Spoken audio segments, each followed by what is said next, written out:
Morning, everybody, and welcome to Wake Up with Football in New York, presented by the Big Guys Sports Radio Network, your home for New York sports, here on Sunday, July 19th, 2020, where for those of you who live in the New York, New Jersey area, you should be prepared because it's going to be 99 degrees out today with humidity 106. So if anybody needs me today, I will be inside where the air conditioner keeps me warm. I am here, your host, Jim, with the co-host, Mac and Matt. Guys, how are you doing today? Well, listen, every Sunday morning before the show, I turn on this program. It's called I Survived. I don't know if you guys have ever heard of it. I have. But it's a great show that shows people that are, that have come into some kind of tragedy, whether they've been, on a sinking boat or in a mine where the mine shaft crashes, or they're being attacked by some crazy man or some crazy woman. And it's an unbelievable show that shows how far people can go to come out of these situations unscathed. It's very inspirational.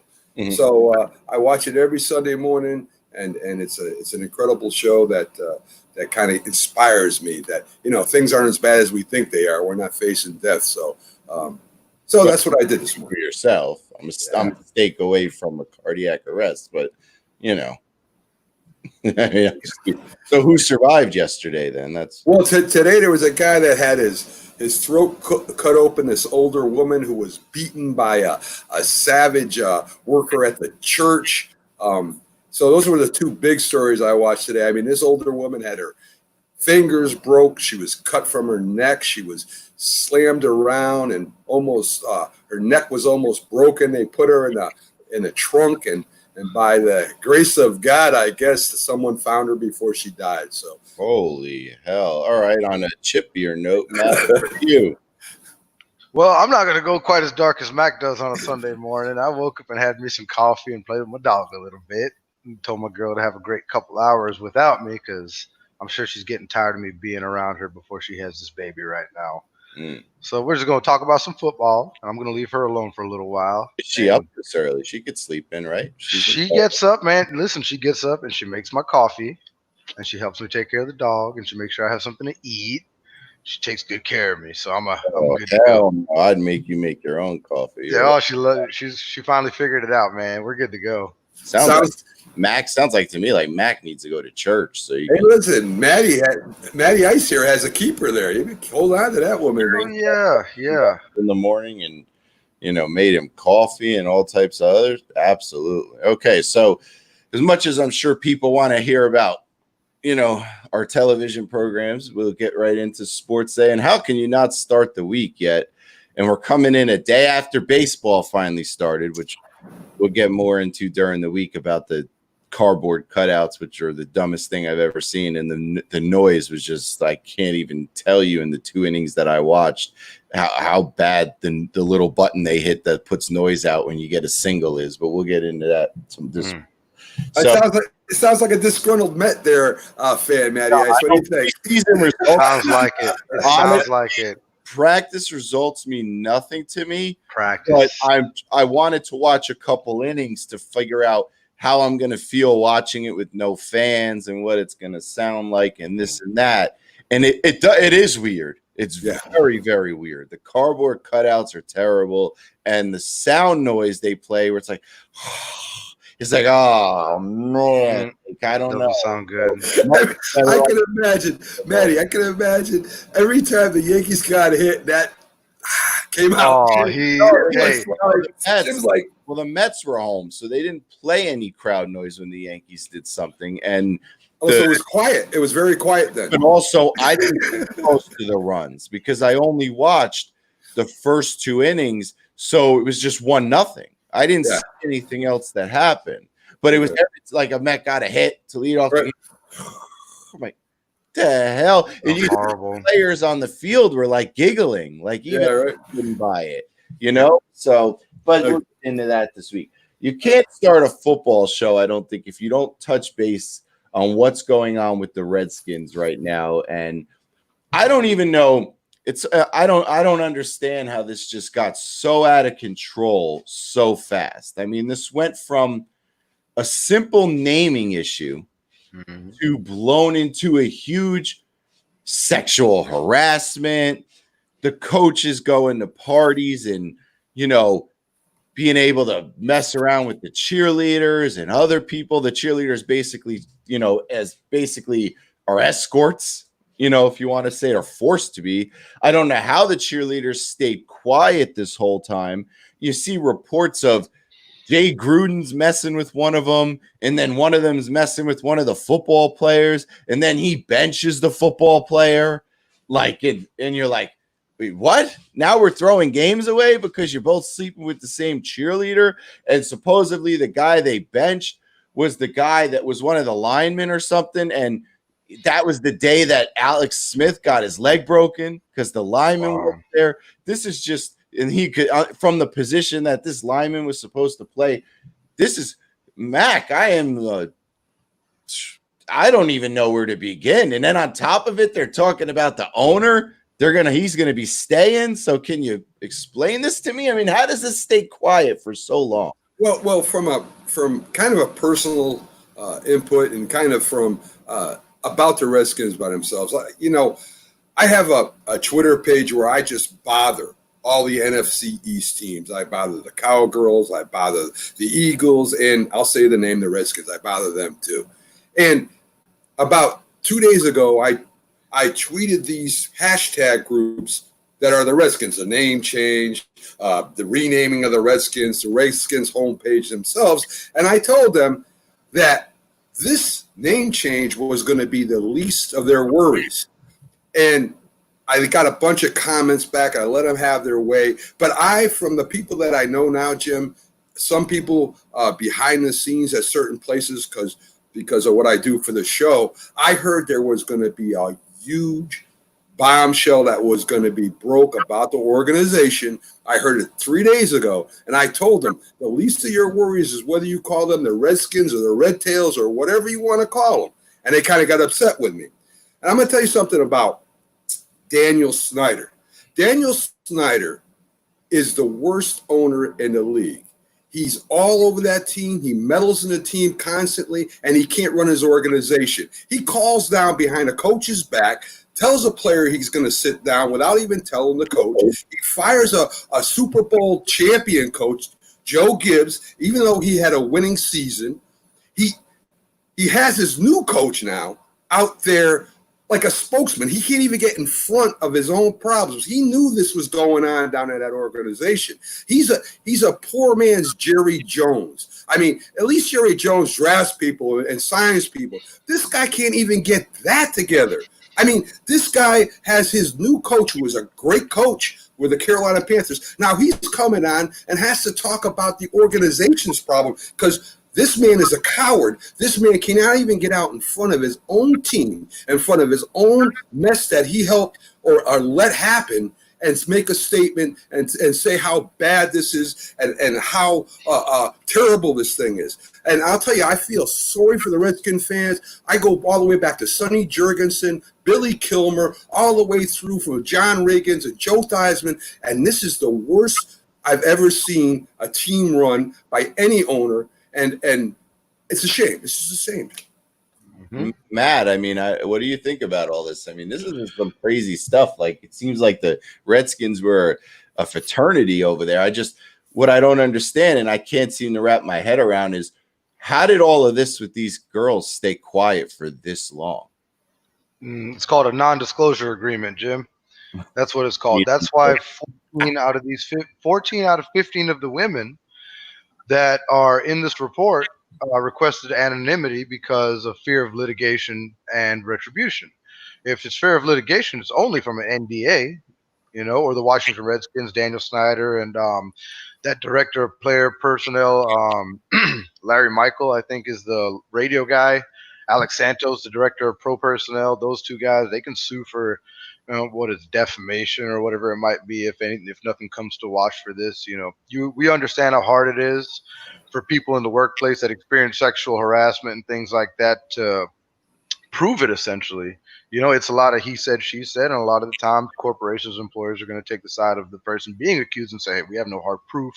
We can't do anything, and mainly because of the way the justice system works. Now, with that being said, I believe that this is going to be the start of basically what they called that Me Too movement essentially going into the NFL. Now, you're going to see this pop up on other franchises now. This is not just going to stay within the Washington global issue of the cheerleaders being used as basically Yep, the sport. absolutely. You think that was only happening in Washington, bro? I was kind of hoping, yeah. Yeah, that was I would like to think it's not going on everywhere else. Yep, but unfortunately, it likely is. This is a culture thing. This is a culture thing, and usually when you see it happening in one place in an organization, it's happening in multiple places. I hope it's just Washington. I hope it's just Washington, and I hope that it gets resolved with everyone needing the results to be happy and satisfied with justice being served. If this is the case, personally, I would be an owner that would vote to remove Daniel Snyder, but I don't. Well, that brings up my other point that I want to bring up is so far publicly, the reports have stated that the owners are not going to request that Daniel Snyder step down, because if you look at some of these reports, some of the worst stuff, they make it seem like Daniel Snyder was not involved in. So, it depends who you want to believe or where you want to go with on this one. But I have a big problem with, the owner of the team not knowing what's going on. So, and again, I'll start with you, Mac. I mean, how is it that he could survive something like this? This is worse than the Wilpons. Well, this leads to Maddie's point, Ice's point about maybe it's happening in other places.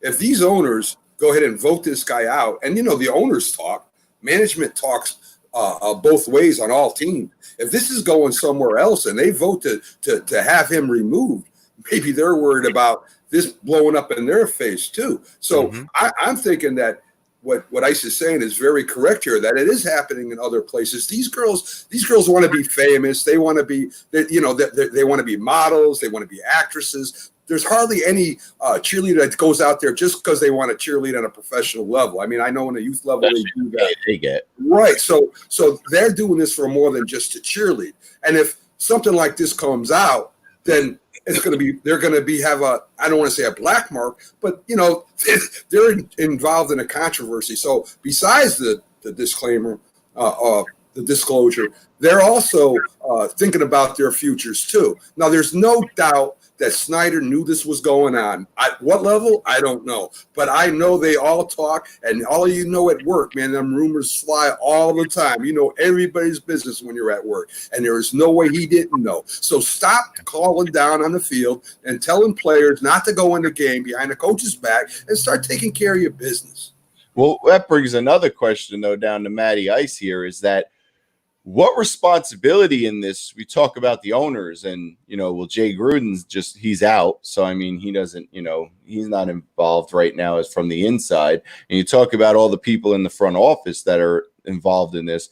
What about the players' responsibility? Because players were also, it was also insinuated that players were sleeping with these girls, and they're not idiots. If these girls are being thrown to them to have fun with, they got to know deep down that's not right either. So what responsibility do some of the players have to take on this too? Is they're taking advantage of young women that, are not wanting to do that. So, I mean, where does the responsibility for everybody involved? You know what I mean? To where it even gets to a point that the coach wants to sit somebody because they're messing with the same girl. Man, that is such a sticky situation, Jim. I don't understand how it could even come to this. If this is the case and players were knowingly participating in something like that and it was non-consensual in a way where, the organization very well could have said, hey, listen, do what you got to do for this guy to make him come to Washington or whatever it might be, or your professional career is over, And these girls have been working their whole lives to be cheerleaders. You know what I'm saying? Not necessarily in the NFL, but I mean, when they do this, they've done this from the time they were young, small children. This is their life. And so when this is compromised by someone in a position of power, a lot of the times they feel like they have no choice. So the fact of the matter is, if players were responsible and it's proven that they were involved, there should be action taken against the players. If ownership was involved, there should be action taken against ownership. If it comes out that Daniel Snyder knew what was going on, just like they did with Joe Paterno and the entire staff at Penn State and all that stuff who weren't involved with the whole Jerry Sandusky thing, guess what? You knew about it and you didn't do anything about it. So you're just as culpable and responsible for it. That's just the way I see it. And it will come out to watch. You're VP of pro personnel and the head of your scouting department, your radio personality. You're not gonna not know if these guys have harassment cases against them. Everything is gonna come across Daniel Snyder's desk. All right, Jim? Yeah. Well, and the other problem you got here too is that a lot more is still going to come out on this, because it's almost like the story broke and then you thought this was going to consume the news for the next few weeks, and then it halted like after 24 hours because Daniel Snyder just got multiple lawyers involved and just started contacting people. You have this, you have this, you have this NDA, shut up right now, blah, blah, blah, blah, blah. And it went from something that you thought you were going to see multiple articles day after day, because you know how these stories in sports will drag on and drag on. It just stopped because now it's all in the lawyer's hands. And it just goes to show you NDAs don't mean crap. Listen, if you make someone sign an NDA and that NDA has you keeping quiet a crime, it's coming out eventually. Mm-hmm. Well, there are people that signed the non-disclosure agreements and that have come out and said it anyway. And all that really happens to them, they don't go to jail. I mean, they may get fined. They may have to pay something. So I think even if the women did sign this, they should come out, say what happened, and deal with whatever consequences there are. And I don't really think, Jim, there's going to be a lot of consequences. Well, look, I mean, the NDAs were never made for stuff like this. An NDA was made for that. Somebody like you, for example, you sign an NDA with the Big Guy Sports Network, and then you go to work for Jill and Bob's Sports Network. You can't speak about how we do our business or run our finances or how we prepare for the show or get our guests. That's what an NDA was for. An NDA was not created so that people could go commit crimes or commit sexual assaults, and you can't speak about that. We're all saying that these girls were forced into this. Let's wait till all the stories come out too. I mean, there might have been some girls that weren't forced into it. You know what I'm saying? They might have. So everybody wants to be a celebrity or be with right. Exactly. I mean, you've seen some of the celebrities, the guys that play sports. Some of them are not exactly GQ models. Exactly. A lot of women just based on their. So again, I don't, and I'm not saying that these things aren't true and that these things should be followed and prosecuted if it happened. I'm just saying we got to get a lot more information. And to me, again, Snyder is a coward. He should be out there in front of this, saying what happened, what he knew, and what he's going to do to stop this from happening again. I don't care about his lawyers calling anybody up. He's got to go out there and represent the Washington Redskins and make a comment and a serious plan of how this is going to change. That's what he's got to do. Yeah, and he lawyered up, so that's kind of stuck where that is right now. And there's still a lot more that's going to come out at this, and we just don't know when it's going to come out. Because if you're the Redskins owner right now, the thing you want to see happen the most is you're just like, football season can't get here quick enough, so they could stop talking about him. Yeah. So then they can start talking about why they're losing because of him. And how do you play, guys? Guys, how do you play for a team like this when not only is there a name problem and that's in there, now we got this in there. How do you go out there and really want to play and represent this team right now? That's going to be a big problem. Not only are they untalented in a lot of positions, or I should say untalented because every professional football player is good at his thing, but they are not together as a team. They're not together as a unit going out there to fight. And now you got to deal with this. I mean, would any of you want to play for an organization like this? No, I mean, you want to play for an organization that's run the right way and the one that wins. But so we'll have more on that. We'll get more into that over the next few weeks as things start to develop. Of course, if you have any calls, questions, concerns, you want to mention how you feel about the Redskins, the owner, you could either comment on Facebook. For us to see the comment, you got to do it through the Big Guy Sports page, or you could friend request me and you could do it there, or you could call in on the phone line 732-716-2606. The phone lines are always open, and we'd love to hear what you have to say about the Redskins. I give a little shout outs this morning. Good morning to Justin. Good morning to Arthur. Good morning to Ruben, who's from the NFL Battle Royal group. How you doing, Ruben? So like I said, if you have calls, questions, concerns, about anything we're going to talk about coming up, or you want to go back and talk about the Redskins, we can do that as well and hear what you have to say. So that's the news on the Redskins. As we get closer and closer to the start of the season, one thing that did happen yesterday is that the NFL released the training camp schedule for this season. So with that being said, if you take a look at that, everything's starting on time. So training camp's opening for all 32 teams. Veterans are set to report July 28th, which, I mean, guys, we're less than 2 weeks away, right? Rookies are next week. Rookies are on Tuesday. And then you got the quarterbacks and injured players on the 23rd. So everybody's getting ready to go.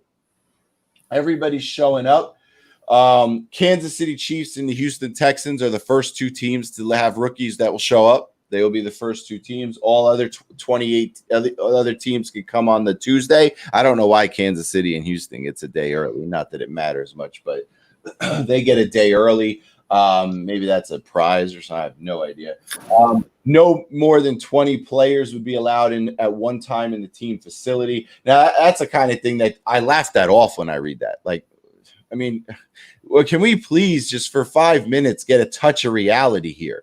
You're going to have 59 people on the damn sidelines on Sunday. What the hell does it matter if there's more than 20 in the team facility? Like, am I going to turn on TV, honestly? Am I going to turn on Sunday TV and I'm going to go and watch the Giants, and I'm going to see 20 of the team at the goal line, the other 20 at midfield, and the other 20 at the other goal line? Because if I see that, I mean, it just gets to a point where it gets ridiculous. I mean, these guys can tackle each other, sweat on each other. Offenses and defensive linemen but are going to be blowing in each other's face. And unless you're giving them unless you're wearing a helmet where the players can't breathe at all, breath is getting in. I mean, what are we talking about here with all these restrictions? Or you want them to play football, let them play football. I'm sure the football players are saying the same thing. Like, listen, this is ridiculous. I mean, what are you going to do when imagine John Runyon and Michael Strahan with the battles they had going head to head and trying not to breathe in each other's faces. Are you kidding me? I mean, what is going on here, Max? So they're all coming up. They're still trying to work on the safety issues, but you got to be excited, first of all, before we get to safety issues. That's another topic for a whole nother segment. You got to be excited. We'll start with Matty Ice. Matty, I mean, everyone's reporting on time so far. So far, no hiccups. We shall see. I mean, if they're reporting on time and if they got a plan in place, it's good, because I was initially under the impression that the NFL was kicking the can down the road on this, coming up with a viable plan for restart. Right now, with the issues that they're divided on, whether it be the testing or the quarantine procedures, whatever it might be, they're not on the same page necessarily, union and the league. Well, if they can sort that out, they'll be okay. But if they don't have that sorted out by launch day, I'm not really sure that they will be on time. If DeMaurice Smith and some of the players decide they want to hold up and say, hey, DeMaurice Smith being the head of the NFLPA, if they say, hey, let's put the brakes on this thing for now until we know for sure that you guys have a procedure and a plan in place, then we better hope it happens by Tuesday. They have a way of usually working this out last minute. You look at the CBAs and stuff like that, they always push it to the limit and, give us the maximum amount of anxiety. But I believe that they'll come up with something. I mean, it's a perfect storm. And we're definitely going to do a little bit too on that safety stuff. Mac, you got to be, like I had said to Matt, I mean, it's, you got to feel good about the fact that at least, the buildup is there. Everybody's reporting on time. I mean, that's a start. You got to start somewhere, right? Might seem like a small thing, but it's actually a really large thing, considering that you could you could have everything weeks behind right now, and you don't. Yeah, exactly. I mean, listen, the NFL is the most watched sport in the world, basically, not counting overseas with soccer and that. But I mean, it's showing us that sports are coming back one way or the other, where basketball, hockey, and baseball are all starting up. And the NFL seems like the most decisive sport right now. You haven't heard any players really come out and say they're not playing. We're scared of the virus. So it looks like that all the teams are going to be there. I mean, however they work out the practice, Jim, I don't know. I mean, like you said, I mean, you could change drills up during practice where you're hitting dummies instead of going live. You can change up your studying from into groups somewhere where not everybody's breathing on each other. And I think it's going to go in stages. So I'm just happy to see all sports, including the NFL, are now coming to the fruition. So. Excellent. I gotta say a couple more good mornings to say hello to CJ, say hello to Ruben. I said hello. I got Samuel, another Jets fan in the house. Justin, making friends. Justin's got some company today. Justin's got some Jet fan friends. To the guy who's sending me, I just got a few private messages about some questions, and they're written in Czechoslovakian. I'm sorry, I don't understand Czechoslovakian, so I'm not be able to answer those today. And if you don't believe me, I can take a screenshot and share it later. But I appreciate the comment from Kate, who speaks Czechoslovakian, and Beast, who sent me another one. I've been overrun in the Big Guy Sports email box by people talking Czechoslovakian, and I don't have any idea how this possibly happened. Hey, we're going worldwide, Jeff. We're going. Maybe you got a good share. Yeah, maybe you got a good share in Eastern Europe somewhere. Who knows? Picking this crap up later. I don't know what do you mean we're going worldwide. We're going worldwide. I mean, we're being seen right now everywhere in the world right now. Facebook is everywhere, dude. So if they stumble upon us, you're gonna have some weird comments coming in. I'm gonna have to ban them. So it doesn't even seem legit. It's some guy, I mean, it's probably somebody in a basement somewhere, begging for help, and I can't read the language. So, I'm just saying, I got to clean it all up later. I don't even know how this happened, because it never happened until today. I shared with the wrong group. I must have shared some group where like people saw it, and it's not really like it's a front for an NFL group. It's really Czechoslovakian trading group. Oh no. So could be. So that gets to the second point about the camps is safety.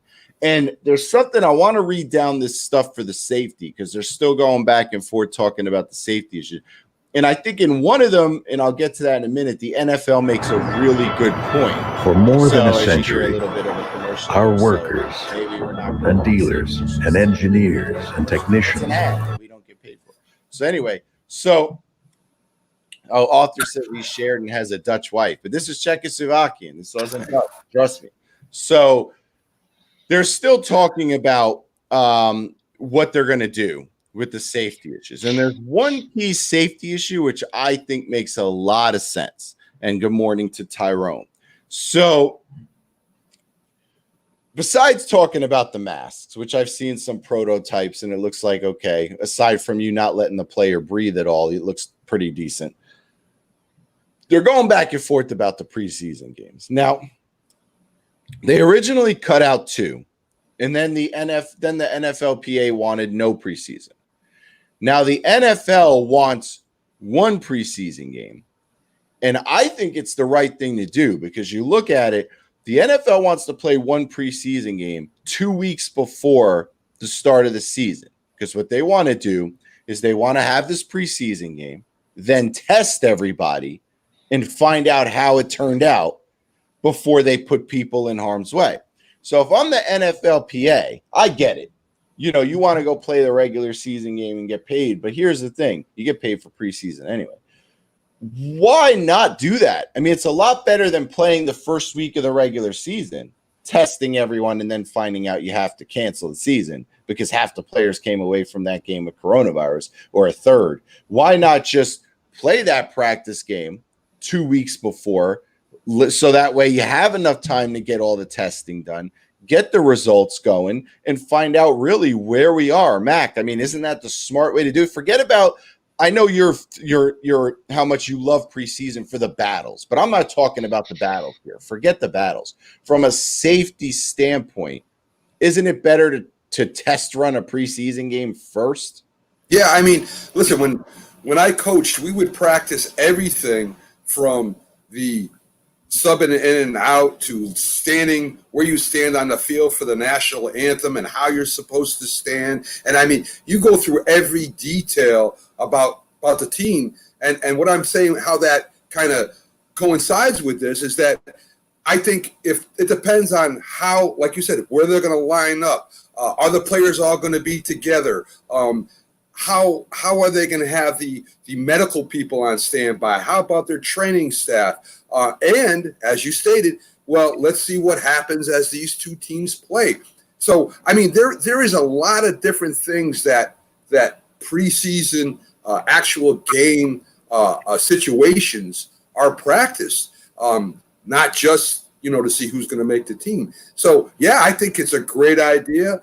They could do it twice if they wanted to. It'd be fine with me. But they should have something in place where we got to see what happens, how we're going to be set up, how are we going to work the tent, where is everybody going to be standing. All this stuff has to be worked out in a game situation, and definitely they should have this and test them 2 weeks out before the season and see what happens. Say 5 people got it. So how are they going to react to that? Do we cancel the season, or do we just take those 5 or 10 players, have them go in quarantine for a couple weeks and continue to play? So there's a lot of questions, especially with this virus. Well, I see what the fans are saying, and good morning to Cody, and Michael. I see, Tyrone and Ruben and Justin saying, well, we need two, and about the rookies and the UDFAs, but that's not where the fight is with the NFL. They're not even really fighting about whether or not it's about the rookies. They're just totally the NFL wants this for one reason and one reason only, just so they can test afterward and see the results. And Maddie, I don't understand why the players are against this. Don't they want to find out how safe it is first? I think they're being a little short-sighted if they're against this. It really is a little short-sighted, because why would you not do this? Logically, it shouldn't even be a discussion. Like, hey, okay, the league wants to make sure this is going to go properly. We want to know things, even simple things as who comes out of what tunnel, where the refs are coming from, how are we going to be distant on the field? Are you going to have people spaced out on the sidelines, or is there going to be media and press there? Where are you going to put them in relation to the players? Are they going to be allowed in locker rooms? Let's see how it rolls. Let's see where you can do interviews. There's all these little details that they can work out if they use a preseason game or two, and it'll help the guys get back, at least get their legs under them a little bit before you go into week one. And you've got to go full speed the whole way, and you're tackling to the ground. You're tackling full speed week one. You don't want to go out there stale, not having had any sort of live action. That's how injuries happen. That's how guys get put out for the season in week one. So I definitely think they should do the preseason games, especially now that the league has come out and made it clear why they want to do it, the testing purposes, the plan they have in place. They've been doing oxygen saturation tests on those masks. It's not limiting the oxygen intake for the players, the kind of mesh they use. So I don't really understand how it's going to even have any residual effect, but that's beside the point. I'm not a scientist. I don't know anything about that kind of stuff. And I agree with everything you said. I much rather would see get a dry run of how this is going to work. And I'd much rather want to find out how the players came out of that first game. Did anyone contract it? How bad did it spread? Because you look at all the other things, out of all the major sports coming back, basketball, hockey, baseball, football, none of them are touching each other as much as football. In basketball, they stopped playing defense a long time ago anyway. This isn't like the Detroit bad boy Pistons where people go to the hole and you're knocking them to the ground like it's football. Nowadays, it's just a highlight film, fest at this point. And hockey, yeah, you're checking each other, but hockey, they don't have arms exposed and stuff. They're wearing full-on uniforms. I mean, they're a helmet away from going to war. I mean, in football, it's, you got your sweating on your arms, it's dripping down your face, so you have gloves on. Some people don't have anything protecting the bottom legs. There's a lot of exposure and you're tackling on every play, so I want to see how it comes out. I want to see what the results are going to be on the field, and I want to see it in practice. I don't want to get all hyped up, go into week one, have everybody play a game and find, find that, like, you play week one, you get all excited. You're like, oh, look, somehow the Giants beat the Steelers. Let's say that happens and you're feeling good about yourself. And the Jets went into Buffalo and win their game and you're feeling good about New York sports. And all of a sudden the rug is pulled under you in a matter of a couple days because you're already getting ready for next week, but you've only got 7 days, as opposed to if you do it a week before and then you have a week off, they could get everything lined out. I think the NFLPA, their proposal was, we just want 21 days of workouts and then we'll play. I think, how many people complained during the regular season before the coronavirus? How many people have complained in the past that the NFL not playing their starters long enough in the preseason, because they put them in a quarter, pull them, put them in 2 quarters, pull them. The fourth game, you see them 1 series, pull them. How many people always complain and say the product doesn't look as great in week 1 because the starters don't play enough in preseason? And that's when they at least play a quarter or play 2 quarters. What is the product going to look like, Mac, if you play nothing? Is it going to take 3 weeks before we see a solid product on the field? Oh, definitely. I mean, you're going to talk an extension of the preseason there.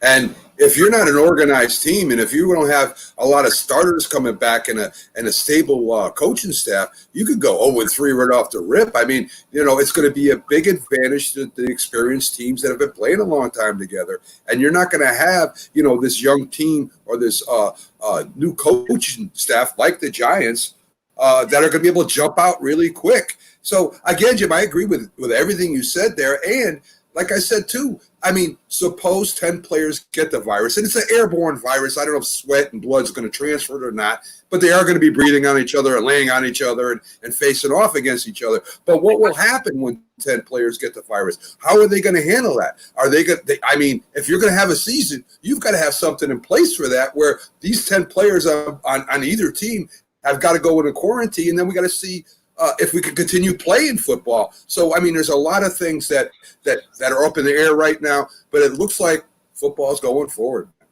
Yeah, it does look like football is going forward, and you made a lot of good points. It's both of you guys just hit it on the head about all of it. I mean, it's just something we're going to have to see how it goes. Hopefully, they'll come to an agreement. Yeah, one of the major sticking points right now, I think they were talking about, was that there was no number set by the league for the amount of positive tests that would require a team basically to shut it down or go into quarantine. Like there's no number that's going to trigger an automatic team quarantine. They're not saying you put a whole team in quarantine, though. I mean, if let's say you put the Cleveland Browns into quarantine and they have a game that week, what happens? They just lose. They would just have to go about standard procedure. They would have to forfeit the game, I would imagine. That was the sticking point, because think about it. If you're practicing with your teammates, you guys are in close contact, you're eating together, you're dressing together, all that stuff like that, and four people have it, odds are more than 4 people have it. And now you can't put that team on the field.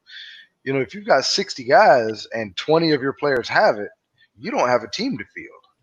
Okay? So I'm not really sure. That's a big sticking point for the union right now. You'd have to cancel, Matt. I don't see any way the players will be okay with forfeiting games. I think of course not. You got to shut the whole team down, then it's not worth playing. I mean, then it's like, have a nice day. We'll see you when there's a vaccine. I mean, you can't.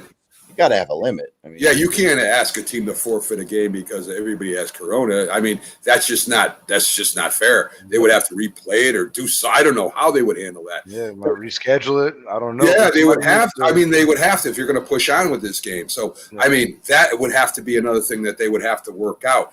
But again, guys, I mean, if you're going to go forward, maybe they'll come up and carry some other players on their roster. Maybe this is another thing that they have to think about. Maybe a whole nother 20 guys. I mean, I don't know what the answer is, but they are going to have to be prepared for something like that. And hopefully that it doesn't spread throughout the team like that they can control the few cases they have. Well, me as a fan, too, I want to see that one game because I want to see the results as a fan. I want to see what the results come back because I'll feel a lot better if they all play one preseason game and they run the test and tell us, okay, out of everybody that played, 2 people had the virus. Okay, that's not that bad. 2 people, the whole league. So we'll see what happens. Good morning to Al. Michael says on a side note, we should put a cutout of the Big Guy Sports Show at Citi Field. Michael, if they would allow us to put a cutout that actually for $86 that actually says the Big Guy Sports Radio Network and doesn't have to have a person on it, I would so do that, especially if I could get it by an home plate. If I needed to have a face, I would put, and then the shirt could say it. I would have Mac's face put on it. So you can see what it's like to sit in the Mets field all season long. Thank you. Thank you very much. I would definitely, absolutely do that if that was an option. But I think they only let you put people. I don't think you're going to see, some guy standing by an home plate with an All-State insurance sign on. I think not for $86, they're not doing that or whatever it was. So that gets us to our last point of the first hour. And obviously, I'm going to put up this graphic. And when you see this graphic, obviously you take out Derrick Henry because the graphic was made for a lot of channels to use, but, Henry signed. The class of 2021, and I say potential because you got franchise tags and all that garbage, which if I was an NFL player, the first thing I'd want to get rid of in this league is franchise tags. Franchise tags do not help the player at all. I know we talked about this and you'll tell me how they have guaranteed money and yada, yada, yada, yada, yada. I don't want that if I'm a player. I feel like I'm in prison if I have a franchise tag. If I want to get out of Cincinnati and they're just going to keep franchising me, the money don't matter to me. I just want to get out of Cincinnati. So and don't sign the tag, buddy. But then you just don't get paid and you're sitting at home. That's worse. I mean, now I don't get paid. Now I can't go spend the summer on that yacht I was renting for $2 million this year. Now I can't go pay my, pay the girls. I got nothing because I just gave all my money away, to sit home and, play Madden and, hope that Baker doesn't come after me. Is it too soon? Oh, no. All right, so anyway, yeah, I still love him. Listen, nobody has been a component of Baker staying on the Giants more than me. I've said it all the time. I still want him until the judge drops the gavel and says guilty. To me, he's a Giant. Bring him in. And Rojas is still here, so why not? Rojas only got hit with 3 misdemeanors. Only 3 misdemeanors, yeah. Listen, I don't think he's going to get cut now. I didn't plan to talk about Rojas. We can for 5 minutes, but it's only 3 misdemeanors. I mean, jaywalking's a misdemeanor. It's only 3 misdemeanors. Jaywalking's a misdemeanor. I mean, I guarantee you the kickers in. Jim, I guarantee you, based on the details of what have come out about the Rojas case, they dropped that down from a felony, buddy. That could have very well been a felony. I guarantee you they dropped those down to misdemeanors. Are you cutting them? It's not. Are you cutting them or are you getting them treatment for alcoholism? And based on the new agreement, he's going to have to get treatment. Based on the new agreement, they have to allow him to do treatment. Right now, and I would assume the league is going to suspend him for a few games, right? So the Giants have to bring in a kicker for at least a few games. Here's what's going to happen. All right. So, and good morning to John has joined us. A lot of good friends today. If Rojas comes to camp, okay, and then you bring in some other guy, whoever you bring in, Gostkowski, whatever. The league hits Rojas with a 3 or 4 game suspension. I don't know. We'll see. If he plays really well, Rojas will be out of a job. But if the filling guy plays 3 games and misses half of his kicks, I promise you Rojas will be back kicking for the Giants as soon as the suspension's over. Hey, Rojas was a Pro Bowler just a couple seasons ago. He went from Pro Bowl to toilet bowl is what I had said to somebody the other day. Rough year last year, rough go at it. I'm wondering if maybe the drinking was an issue during the season last year. I'm wondering if maybe that had an effect. Maybe he got a little bit too high on his horse after making the Pro Bowl and being considered at the end of that season one of the best kickers in the NFL. Mm-hmm. Okay. He led the league in touchbacks. He had a ton of 50-plus yard field goals. His accuracy was top 2 in accuracy. He was number 2 in accuracy, field goal percentage. Extra points and things like that. And then next season, it's like, brother, did you even practice in the off season? Did you practice this week? What are you doing? So I think that he's probably gonna use the angle of, I have an issue, I need help, because that's a good thing for them in the new CBA and the new agreement. He's gonna get his help. They're gonna have somebody fill in for a couple weeks, and hopefully he can come back and kick for the Giants, because Rosas has a ton of talent, and he just needs to refocus and get back to it. Exactly. And Mac, look, Cody here is like my doppelganger today. He says, give me Logan Ryan. Cody, I've been telling people to bring in Logan Ryan for weeks. I'm on my own here. I'm walking the plank here. I'm the only one who says bring in. But you got the right money. You have to have the right money. $10 million. You got to give Mac, you got to give the Giants some credit here in the fact that, unlike a lot of franchises, they're not rushing to judgment. They haven't officially cut Baker. They haven't cut Rojas, which I agree with what Matty Ice just said. I don't think they're going to cut Rojas. I think they're going to send him to treatment. That's why it is a big difference between felony and misdemeanor. Mm-hmm. So misdemeanor allows treatment and come back. Right. Felony involves getting cut. They're gonna let him get treatment, bring him back. They haven't rushed to judgment. They could have, after the report came out that he was paying people off, they could have cut him the next day. Everybody said they were going to, and here we are. It's Sunday. He's still technically a member of the Giants. So, you got to give him credit for doing the due diligence at least before rushing to judgment. And I think that a lot of this is a Joe Judge thing, because in the past you would have seen quick judgment. I think Joe Judge is probably more of a, we take our time and we do our due diligence, just like Bill Belichick did, because that's who he learned from. I mean, you look at when Brown was there. Brown, they waited till the last possible minute when they had no choice. They waited until they had the proof in their hands that he was texting that girl. You got to be happy that the Giants are doing the due diligence. They're not going crazy and rushing to judgment here. Right. Well, the Giants are known for how disciplined they are with their players. I mean, you're saying that the league will suspend Rosas. The Giants might suspend Rosas even if he does go for treatment. So it might be more than 3 games. I mean, just to make an example of Rosas and what he did. I mean, what he did, if there was somebody else, somebody could have got killed there. I mean, that guy could. Yeah. That was not just poor judgment. That was just got killed. Did you see he could have killed himself? Yeah. The truck was his pickup was a disaster. That was just plain stupid. That wasn't just poor judgment. Baker is gone. We all know that. I don't care when they make the announcement. I mean, he's going to be lucky he isn't doing jail time. Rosas worked out a deal, I guarantee, with the prosecution. Maybe it was a first-time offense and, whatever, and he agreed to do treatment through them. That had to have happened. So I don't know, Jim. I don't know how long Rosas will be out when the Giants get done with him, too. I mean, the league will go first. Well, sometimes if the Giants suspend you, the league will say, we'll just do with that suspension. So they might try to hit it at the pass right there. True, but you're still representing the NFL, and you're out there drinking and driving 100 miles an hour and crashing into people. I mean, that's bad for the NFL, too. Especially with everything else that's going on in Washington right now. I mean, it's just bad timing for everybody right now. So, I mean, Rosas may miss half the season. They have to bring in a decent kicker. Right.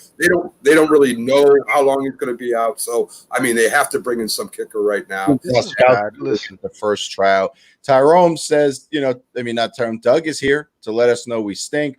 Doug, listen, I love your enthusiasm, but there's a 50-50 chance you're coming out in the Redskin report when it gets released. So I don't know. Oh, man. I don't know if you're allowed to talk about the Giants when you're. This is bad. When your players are trading cheerleaders. This is bad for the league. This is bad for the Giants. Okay, let me tell you why this is really bad for the Giants, because Dave Gettleman, per usual, wants to come out and, as usual, foot and mouth syndrome, and he says the culture change is complete. The culture change is complete? Buddy, we weren't having players locked up in DUIs and robberies and stuff like that before you got here. All right. He didn't draft Rojas, though. Did he get him?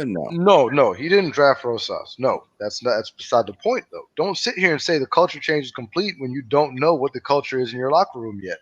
Yes, they've turned over the entire roster and stuff like that, but they need to save some face here too. Don't forget this. Dave Gettleman. Question about that: how do you, as a Giants general manager, how do you possibly like Rojas never gave you any signs that he was a problem. So how can you as a GM ever guarantee a culture change fix? You can't control everybody. He didn't give us any signs publicly other than the fact that he wasn't performing on the field.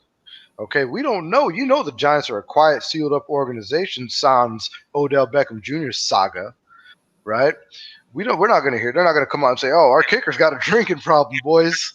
See you next Sunday."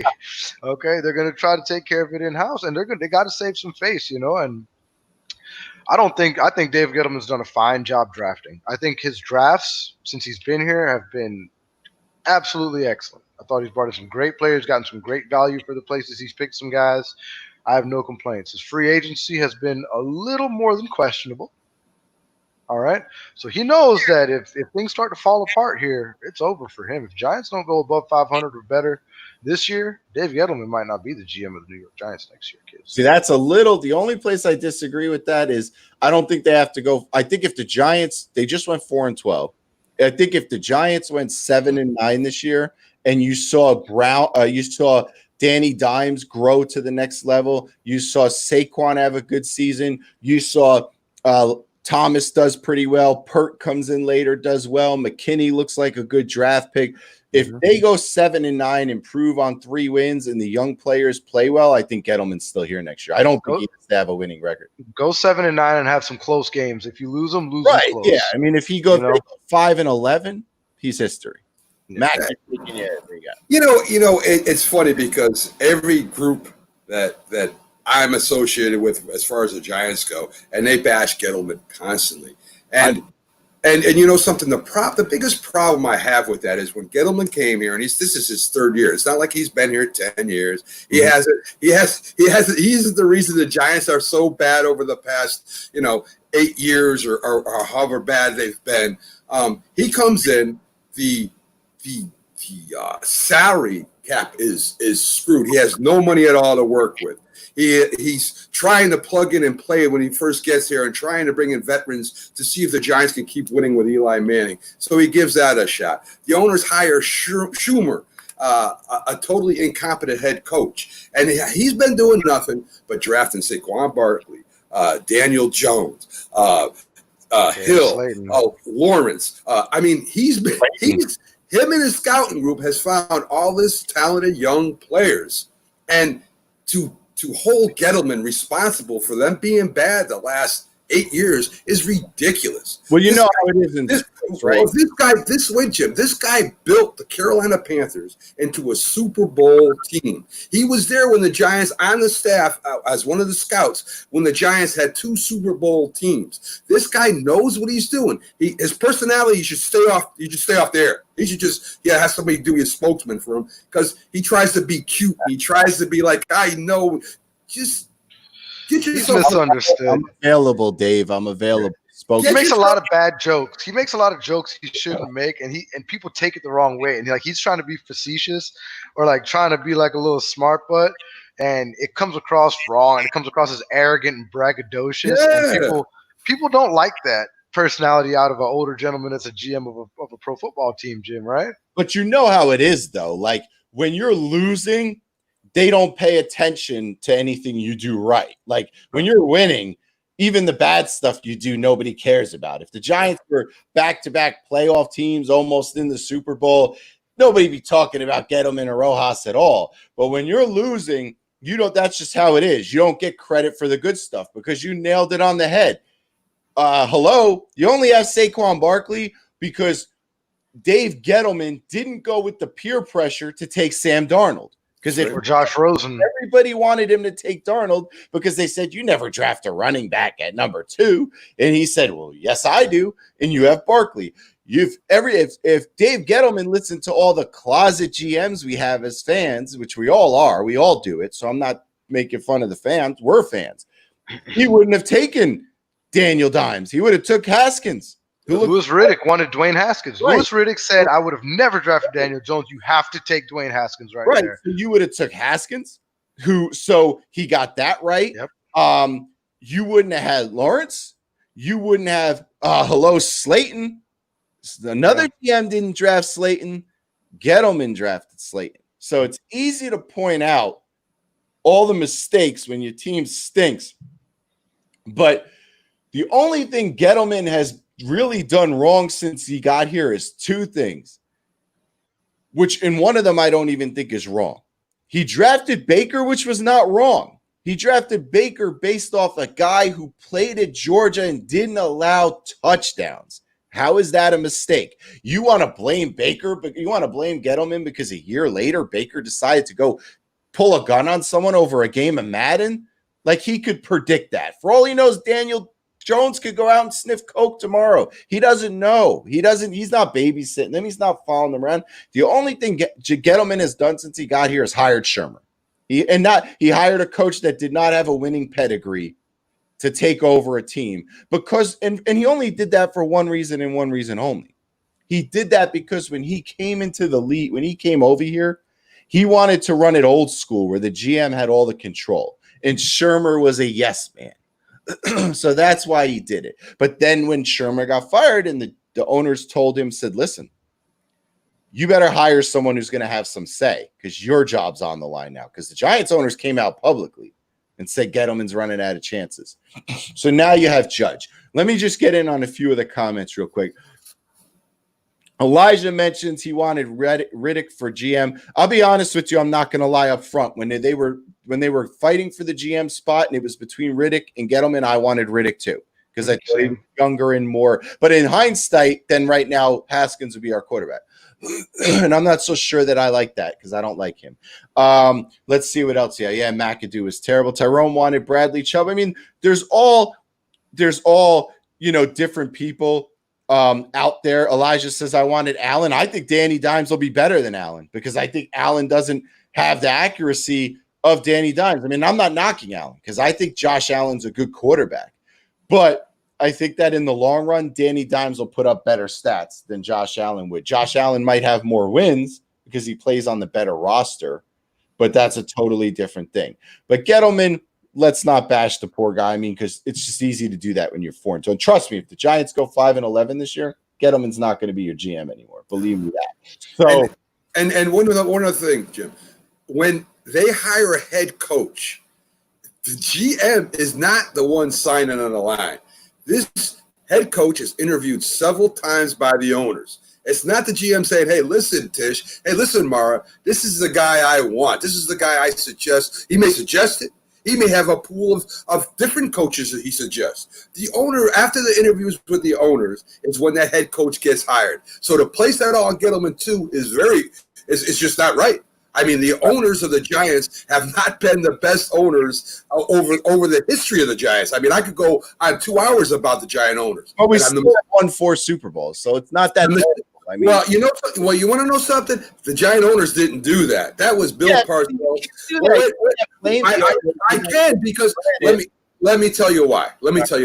They were trying to get rid of Parcells a year after he was hired there. Okay, they had a shot to get Bill Belichick, didn't take it. They had a shot when they were hiring Schumer to get Bill Belichick, and they didn't take advantage of that opportunity. So I'm going to tell you, there are some things that I could go on about the Giants owners that I know all about them for hours. I'm not going to do that because we've had this argument before. I've disagree. Yeah, I feel like I'm in like I've heard this already. Well, how I feel that Belichick does not mean the Giants would have won because Eli Tom Brady. So it just pushes my buttons. And if you want to be invited to their media day sit downs when the coronavirus is over and drinking punch and sitting hanging out, you might want to get on the owner's good side. And so I mistook. They were talking about Josh Allen, the defensive player. Yes, it would be absolutely amazing to have Danny Dimes and Josh Allen, the defensive. That would have been awesome. We're so strived for a good defensive end, but that's not the case. Go ahead, Matt. Tyrone said that Georgia front seven was very productive for DeAndre Baker, basically insinuating that, he was so good in coverage because the front seven was so good. How many linebackers were first and second round picks? Well, Tyrone, the answer is 1. And it was Roquan Smith to the Bears. He went number 8 overall. Outside of him, it was Lorenzo Carter. We drafted him in the 3rd round. It was, again, Roquan Smith. He went to the Bears. And you had DeAndre Walker got drafted in the 5th round. Tay Crowder got drafted again by the Giants, 7th round. So to say that he had a bunch of first and second rounders is completely inaccurate, my man. I don't understand why everybody's so like second guessing the Baker thing. Like it just doesn't. That was a great pick, man. He was a good pick. And let me tell you something, if Baker hadn't gone and went all nutty playing football playing Madden, we would not be having this conversation right now. Everybody high on Baker, talking about how he's going to rebound, and he looked good the last 4 games of the season, and they feel confident with him and Bradbury. It's so easy to just second guess things when you have the end result. It's very easy. But Gettleman didn't have the end result. He didn't have a magic ball. So anyway, I wanted to get into the free agent class of 2021. But I also want us to have time to go over each team. So we're going to go with our countdown first. And if we get to the 2021 running back class, we'll do it. I don't want to rush it. I want to give it its due. If we don't get to it, we'll bring it next Sunday on the table because we have plenty of days left before football. So as you know, last week, we started the first part of our 8-part series of where each week we all 3 of us sent in a list of our NFL teams going into the season ranked 1 to 32. Then we put it into I want to call it a program or a system and had it average it out for us and got us our official The Big Guy Sports Network top 32. Okay. And don't think that's as easy as it sounds because I can promise you, they don't know the results of what it came out. And I can promise you that there are some people who had a team at 8 that someone else had it at 16. So we did this and we decided that as part of the 8-part series, each week we would release 4 teams at a time, taking us right to the start of the NFL season. So last week we did 32 through 29. We had the Redskins as the worst team in football. This is based on the average of 3 sheets. We had the Bengals 31. We had the Jaguars 30 and the Lions 29. Those were the 4 that we introduced last week. Now today for part 2, 28 through 25, these guys have no idea who fell where. So when I show to you, I'm showing it to them. So this is good. This is like real TV. On the spot. No crap. So we're going to do that today, and we hope you enjoy it. And if you like the show, and we appreciate all the fans checking in today, help us out, support us, like us on Facebook, Twitter, Instagram at The Big Guy Sports. We have 8 writers on staff that are writing articles every day. If you check out our website, thebigguysports.com, a lot of exciting things, trust me, coming in August. A lot of exciting things. So anyway, let's get to this. So we are up to number 28. 28. Now, who do you think came in at 28? Throw me one name. Mac, who came in at 28? The Jags. The Jags were 30 last week, Mac. How can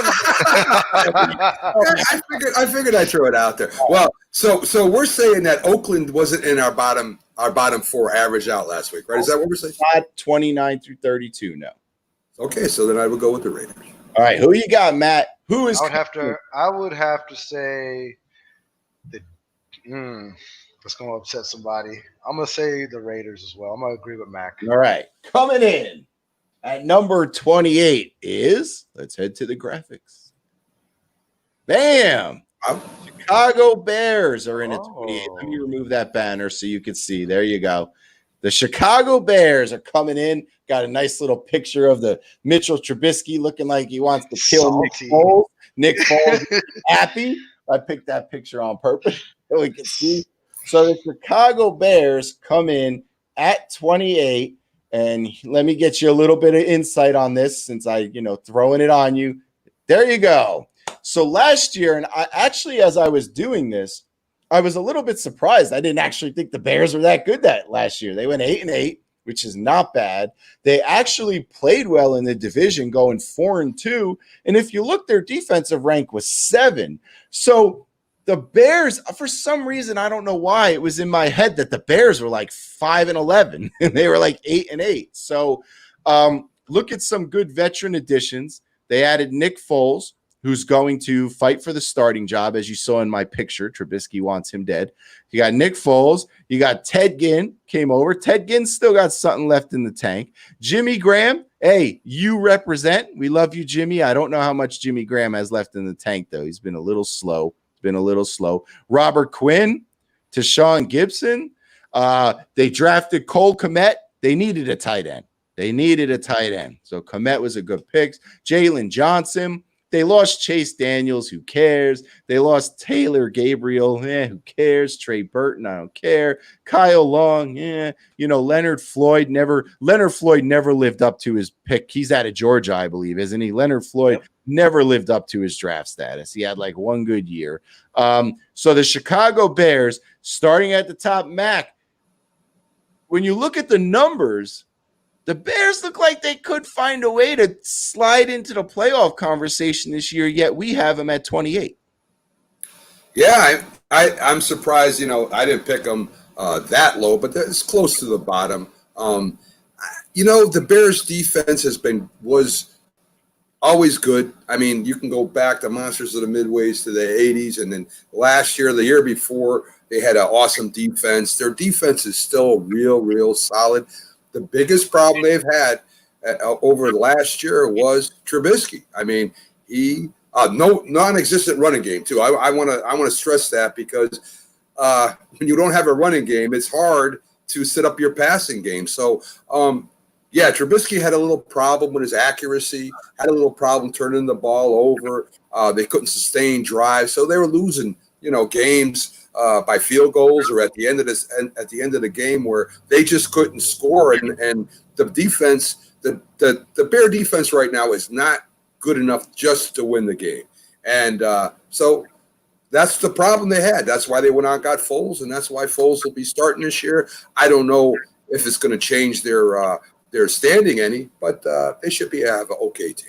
Well, let me tell you something. I bet Mitchell Trubisky, if he was watching this, wishes you were his coach, because you said he had a little problem with accuracy. I like that guy, because Mitchell Trubisky had a big problem with accuracy. Matt, almost like the same question. 8-8. They go 4-2 in a division that has the Packers and the Vikings. So that means they weren't bad in the division. Why can't this be a playoff team? I mean, that's right on the cusp at 8-8. Looking at their schedule coming in, I think it's not necessarily favorable for them to make the playoffs in that division, my man. Granted, they open up against Detroit. We know they're going to beat up on Detroit. Then the Giants, the Falcons, it's going to be a tough game. The Colts, Buccaneers, Panthers. All right. Then they've got to play the Rams, Saints, Titans, and Vikings, all right before their bye week. Okay, so they can very well just go 0-4 right down that stretch, because they can't score. The Giants play the Bears early, like week 2, 3, really early. I believe so. We play them week 2. Yeah, in New York.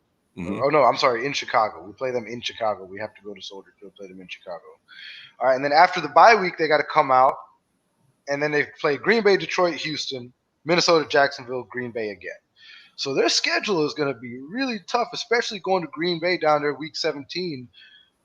Green Bay coming to them week 17, and them going to Green Bay right after the bye week in November. It's going to be 2 late season tough games in cold weather. They're going to have to be able to run that ball, and I don't think they have that capability late in the season. I don't think they have the offensive line to do it effectively, and I don't think they will be a playoff team. Not with Minnesota and Green Bay being in that division with them. Well, we have them 28, so according to our list, they're like 5-11. I'm surprised they're that low. But I'm not. I don't have too high of an expectations for them. So real quick, who starts the season as the QB? Matt, Trubisky or Foles? Game 1 Foles for sure. You have to go with Foles coming in game 1. You have to. Same opinion. Oh, definitely. That's why you signed him with that big contract. I mean, that's why he came over there. He didn't come over to sit on be second string making that money when Trubisky isn't. So Trubisky's a bum. He's a bum. All right. Well, Trubisky, I personally don't think you should start, but just in case you ever wind up as the Giants' backup, I don't think you're a bum. And you're welcome to come on anytime. You're welcome to come on, but you're not playing well, sir. Oh, yeah. But I'm just trying to keep him on the good side. Keep him on the good side. Love you, man. I love him coming out of college. Absolutely. So got drafted way higher than he should have, but that's a story for another day. Talk about staying on his good side. North Carolina does not produce a lot of good NFL quarterbacks. I can't even think of one good NFL quarterback that came out of North Carolina. I can't think of one that came out of Duke either, but now we got one, so no, it happens. Yeah. Who was our man on the Giants from Duke? Are you going to talk about Brown, our quarterback Dave Brown? Are you Brown. Seriously? Dave Brown, baby. Seriously. My boy Danny Dimes. What? Danny Dimes came out. Yeah, I mean, come on, guys. Trash Binsky. Duke doesn't need to produce lots of football players because they produce so many good basketball players. So we don't need the best. So we don't need to produce that. So Tyrone called him Trash Binsky. That was a fan that called you Trash Binsky, not us. Trubisky should be a career backup. Hello, Ryan. Nice to see you. So that came in at 28. So the Bears. So who you got at 27? Are you just going to keep naming the Raiders till you get to them, or who you guys think is at 27? I mean, I don't know how Oakland got higher than the Bears, to be honest with you guys. I have no idea. List. I had Oakland second to last. I don't who put Oakland at number one. That's all I want to know. Why do they? I can't give out that information. Oh my God! I go look at my list. Secrecy. I'm just telling you, it's a 3-team average. So who you got now? So you're saying it's Oakland now? Gotta be the Raiders. You staying with Oakland, Matt? Where did I put Oakland? You can't look at this is cheating. No. Okay, Carolina. Carolina. Okay, so coming in, I got to look at the list. I wrote it down too, so I hit the right graphic. Coming in at number 27 is bam, Carolina. Wow. Survive. Bonus points. So new head coach Matt Rule, who many thought was a cinch to come to the Giants, takes over Carolina. In his first move in Carolina since getting there, he lets Cam Newton go, releases Cam Newton, who went over to obviously the Patriots. He let Kyle Allen go, who goes over to Washington and is my future pick to be their starting quarterback. And he brings in Teddy Bridgewater to run his offense. Brand new quarterback, brand new system. He brings in Robbie Anderson, who the Jets let go for peanuts. Peanuts. He brought in Seth Roberts, and if you ain't watched Oakland football, Seth Roberts can play. He brought in Seth Roberts. He brought in Russell Okung, who getting up there in the tooth a little bit, but he's there. He brought in our boy Eli Apple.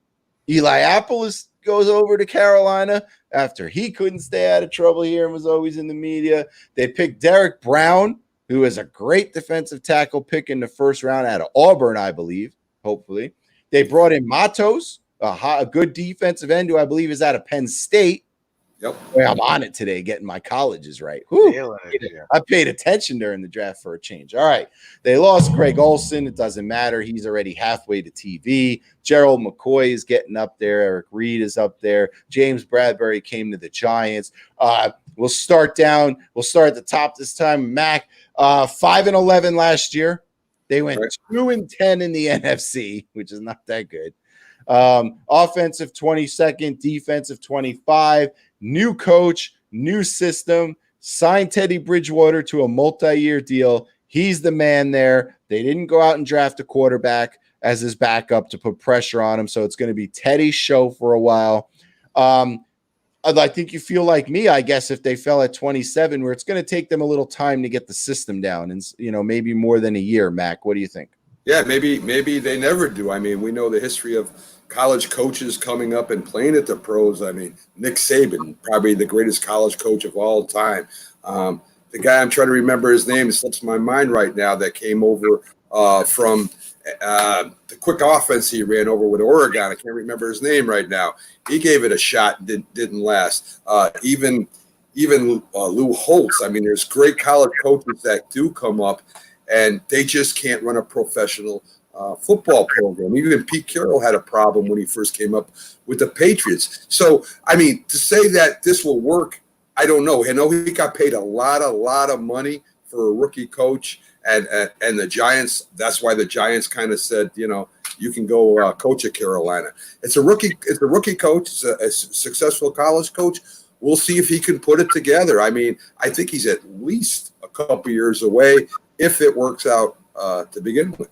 Well, Matty Ice, I mean, as we sit here and we look at Carolina, if we're being honest with each other, if Matt Rule wanted to be the Giants head coach, that's where he'd be. He would be the Giants head coach. Giants head coach first. But you look at this. So I wasn't shocked that they let Newton go, not because I don't think Newton has talent, just because of the injury. I was a little shocked that they let Kyle Allen go because he played so well. He's fully committed to Teddy Bridgewater, but I guess you're of the same mindset based on the rankings. They're going to need a year or two to get the system down. Yeah, they're going to have to get it going. Teddy Bridgewater is not going to come in there and all of a sudden be a college quarterback again to run that system. He's going to have to get adjusted. DJ Moore, great wide receiver. They've got some good guys on the outside there that can really play ball. As far as their rookie class is concerned, there's only been one time since 2014 that a rookie draft pick has started all 16 games for the Panthers. Mm-hmm. And only 12 times in team history has a rookie draft pick started all 16 games and never more than one out of the entire season. They've got 5 different rookies that could potentially start this year on that team. All right, on defense. They drafted all defense. We know what they're looking to do. They're looking to revamp the entire thing with Kuechly going to end up being out of there. He's out of there. Ron Rivera once said a rookie needs about 5,000 snaps. 5,000 snaps to really get into the system. And they're not coming anywhere near that in the first couple weeks of the season, or especially before the season starts. So I think they're going to be a mess on defense because all these rookies, all these young guys are going to struggle a little bit. And offensively, they've got the only player outside of a quarterback being Christian McCaffrey with more than a 60% chance to win the MVP. They're going to give him 500 touches if they can, 1,000 touches if they can, 1,500 touches if they can, 5,000 touches if they can, Jim. That's the only way the Carolina Panthers have any success this year is Christian McCaffrey carrying them on his back. Yeah, and I agree with what you said. And they're not worried too much about offense. We know that Teddy Bridgewater can play. I mean, we know Teddy Bridgewater could play before he got hurt. He showed what he could do when he took over for the Saints. They have solid offense. I mean, you just said it. You hit it on the head right there. I mean, Christian McCaffrey is regarded as the number 1 running back in the league. He's going to get lots of touches. Robbie Anderson is finally ready to take that leap, which is why we always get on the Jets about why did you let Robbie Anderson go when now he's taking off. Seth Roberts can play. Offense is not an issue. And as you said, they drafted defense. So for Carolina, as soon as they mold that defense into a good unit and get them experience, they will win games. So it's just a matter of how long does that take? Do they win games in next year?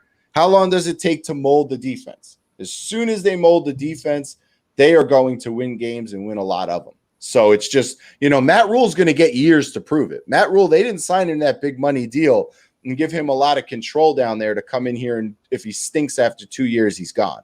Rule will get at least 3 or 4 years out of that contract to see if he can mold it. Comes from championship stock. He was on Coughlin's staff with the Giants, and he knows what it takes to build a winning team on the professional level. He's been a part of it, although at a low level in the staff. Granted, Baylor, they don't know what a defense is in that conference or at that school for that matter. But we'll see what happens. We will. Some comments. Kevin says, how does people swear that Danny Dimes is so good? Well, it's not. First of all, the 3 wins is not a reflection. I think we won 4 games. The 4 wins is not a reflection of Danny Dimes. A reflection of the team is not good. And if you take out his fumbles, he had a great rookie year. Put up a lot of yards, put up a lot of touchdowns, didn't throw a lot of interceptions. I think was one of the only, if not the only rookie to ever throw 3 games of 4 touchdowns in a game. I mean, the stats. 400 yards and 4 touchdowns. If he doesn't fumble, he's a great quarterback. Now, if he doesn't learn to stop fumbling, that could be the difference between good and great. So that was number 27. So it's interesting because I see it, Max, like, where the hell are the Raiders? So I guess you're going to ride this one out until the Raiders come out at 20. You're going to have to. You're going to have to. I don't know how the Raiders are better than the Panthers or the Bears. I don't know. It's a 3-man list. That's what makes it interesting. Everybody's got their own opinion. I look at where you guys put some of these teams on this list later, and I'm like, holy cow. So who knows? Yeah, okay. Matt, you going to say Oakland on 26, or are you going to ride someone else? I'm going to say Denver. You say Denver. He's looked at his list now, so he's kind of like he feels like he's in the ballpark. Well, that's what happens when you put that thing up. Matty goes to work. You know, you put that thing, covers our faces. And Honestly, I haven't even seen that yet. Coming in at 26, can we make Mac happy? That's the question. Let's see. Dun, dun, dun, dun. Hey, right, Las Vegas, and I still call them Oakland. That's okay. I wrote Las Vegas on the other graphic. Oh, it says Oakland. Raiders, Las Vegas Raiders now with John Gruden. I will tell you one thing. No matter what happens, see, I got Las Vegas over here. No matter what happens, the stadium looks badass. So I don't know about anything else, but the stadium looks pretty cool. It looks like they're playing in a spaceship, and I dig it. Because that means if they're really bad, the thing can lift off the air and just take off and go to Mars, and then we never got to see him again. I'm digging it. So the Las Vegas Raiders. Again, this is another team a lot like the Bears that I honestly felt like they were a lot worse than 7-9. Like, I have no idea how they wound up 7-9. They went 5-3 at home, but if you look, the biggest concern for them is their offense and defense were both in the bottom 3 and 4 of the league. Oof, bad. They brought in Marcus Mariota, who, I'm sorry, but he does not impress me at all. Devontae Booker, Nelson Aguilar, who dropped so many passes that a guy in Philadelphia, I don't know if you remember that video, he caught a baby that was thrown from a window from a fire. And when they interviewed him, he said, yeah, we caught the baby. We don't drop things like Nelson Aguilar. He said it on the air. I remember that. They're brutal in Philadelphia. Jason Witten, he's not the Jason Witten you're all used to. He's very slow and down the home stretch. So I was glad the Giants didn't bring him in. There was a lot of talk about Jason Witten coming in, and like, for what? You know, Prince Makumura is still hanging out there, man. There was Prince put up a couple good years in New York. Prince sighting. He put up a couple good years. They drafted Henry Ruggs, which was a controversial pick at the time because they thought they were going to take the other Alabama wide receiver. But he fell because of his leg injuries. He fell a few picks. That was a good pick. They picked up, keep an eye on this guy. I want to mention this guy so y'all keep an eye on him. So you say Jim mentioned him. Wide receiver Brian Edwards. Just keep that name in your head. The kid can play. Don't let the round fool you. All right. They lost Mike Glennon. Who cares? Mike Glennon's that guy who everyone says he's got starter potential and he's never started. So I don't know. AJ McCarron. Exactly. So DeAndre Washington, AJ McCarron's winning anyway because he married that lady, so he's winning. Vontez Burfict. I mean, the best thing they ever did was let him go because all he does is hit people and get suspended. Jonathan Hankins, they lost too, another former Giant. And all you Giant fans out there remember Hankins. So, all right, Mac, you always lead us off. So the Las Vegas Raiders have made their way to 26. Tell me something about the Raiders positive. Give me a positive besides the stadium. The coach, John Gruden. I mean, that's the only reason why they're 7-9. He's a great coach. He can get a lot of different players. He can get a lot of stuff from them. I don't understand the rebuilding process right now with Marcus Mariota. I mean, there was other quarterbacks out there that could have been a pickup. David, I understand that, but it's still important that you get, even as a backup, Jim, that you get somebody that's knowledgeable, that's been in big games, knows how to read defenses. And Marcus was okay, but he was definitely not one of the better veterans he could have picked up. Gruden, for all that he's worth, is a very knowledgeable man. And as I said, he knows how to motivate his players. And that's why they were 7-9 and they were so poorly ranked. They'll find ways to win. There's a lot of questions at the quarterback right now. Is he going to be there next year or not? I think that they're going to be a little bit better than they were last year, but not much. I think they're a couple of years away from rebuilding to really become a force over there. So that's the only reason why I could figure they made 7-9, and that's the only reason that they were 7-9. So let me ask you, Matt. They get rid of Khalil Mack. They get rid of Cooper. They basically start from scratch. They have a nice young running back over there. you got to figure the time is running out on Carr. Like, this has to be his last year to prove, right? I mean, he's had one good year his whole career. So yeah, that's basically why they brought in a guy like Mariota, because even if things don't work out with Carr, he can come in there and run for his life at the very least. Okay? At the very least, he can come in there and run for his life. Josh Jacobs, man, I love this kid, Josh Jacobs, that running back out there. Oh man, I love that guy. He's gonna run you over. He's gonna run around you. He's fast enough. He can do it all. All right, he's gonna be a name up there with the top 5 running backs in the NFL in the next year or so. Their offensive line is not too impressive, obviously, and their defense. Granted, they drafted Cleveland Farrell out of Clemson, who I think is probably just a little bit too high on, in my opinion, where they drafted him.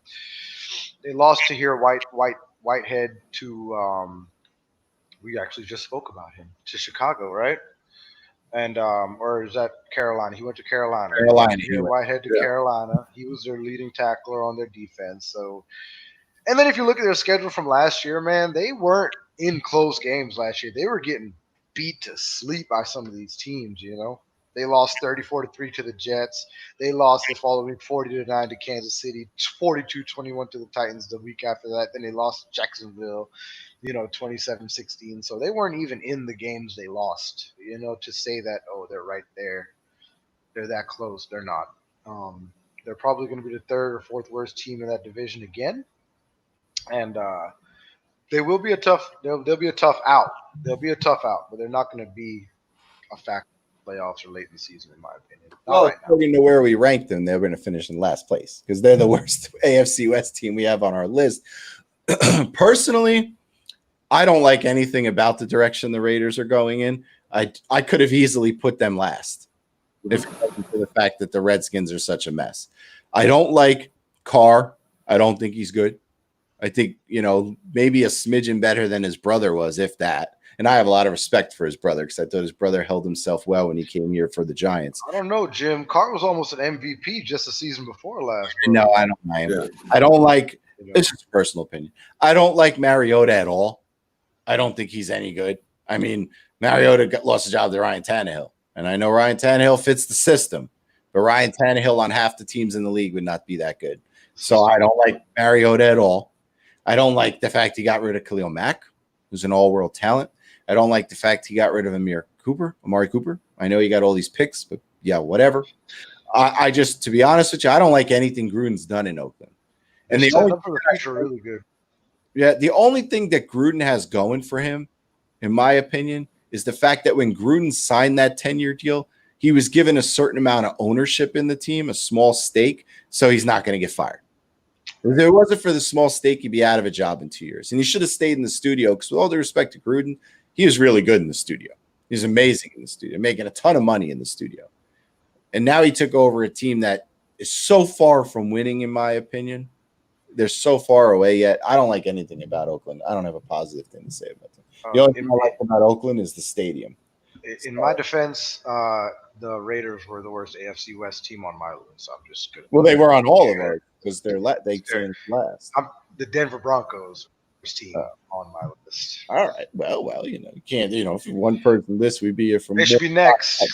Broncos are awful. Stop propping them up. Who brought them up? We're still in the non-playoff teams. We haven't propped anyone. So we're up to number 25, which is our last team of the week. Is it the Jets? Is it the Giants? Is it somebody else? Matty Ice says it's the Broncos. Who do you got, Mac? I got Denver too, man. That's got to be right. And that's got to be right. Denver Broncos you're going with. Denver Broncos. All right. So let's see. You got to look at make sure I hit the right graphic. Last thing I want to hit the wrong graphic, freak everyone out. So at number 25, last team of the day for part 2 of our 8-part series. And this has been a lot of fun to break down all the teams and see what we got. I should have did this with the baseball thing. Then everybody would have, knew what was going, So, but anyway, number 25. Is it a local team? Or do they survive till next week? Ooh, buddy. Hey, I'm so good at this. It's gotta be somebody that gave you Drew Lock. Drew Lock is a positive. Let's take a look at their team for a minute. Another team who went 7-9 that I thought went like 4-12. They went 3-3 in the division. The most shocking thing when I was putting these together that I noticed is that the Denver Broncos were not that terrible. I mean, 19th in offense is not that bad. 12th in defense is good. Look at the veteran additions. They added Jeff Driscoll. They have their quarterback. Melvin Gordon, I don't know what you're going to get from him. Plus, they have Phillip Lindsay. So, it's going to be a two-headed monster. AJ Bowie is a good addition. And I'm sure AJ Bowie is ecstatic to get out of Jacksonville. Draft picks, they did well. Jerry Jeudy slid to them when the Raiders passed on him because of his injury, or supposed crop up again injury. They brought in another wide receiver in Hamlin. So the Denver Broncos went right into the draft and said, we're getting Drew Lock weapons, and picked up 2 wide receivers right off the bat. And they picked up Melvin Gordon. You give Drew Lock looked good last year. He looked good. I mean, Elway finally got his guy after drafting 7 guys in a row that were no good. He finally got his guy. They lost Flacco. Who cares? Theo Riddick is kind of like a scat back. No big deal. Chris Harris. You replaced Chris Harris with AJ Bowie, and not to take anything away from Chris Harris, AJ Bowie at this point in Chris Harris's career is an upgrade. So Mac, they add weapons for Drew Lock. Drew Lock showed a lot of potential last year. I think they have it right on the quarterback. The defense was 12th. Not terrible. A lot better, So what do you think about the Denver Broncos? Well, you're going to see when you start looking back at the other teams as we go through that there's a lot of 7-9 teams, a lot of 8-8 teams. The division they're in is one of the reasons for my placement. I mean, you gotta play a couple teams there twice that are very good teams. I think that Locke is legit. I think if I'm right, he came in like halfway through the season or at the end of the season. If I'm correct, what I'm thinking. He's got talent. He's got an arm. So I'm not saying that they're going to be terrible this year. I think they're going to finish around the same point as they did last year. He's still young. He's still learning stuff. I think Elway finally got a draft pick right, and we'll see what happens. Oh boy, and Pat Shurmur's his offensive coordinator. God forbid. Shurmur's a good offensive coordinator, man.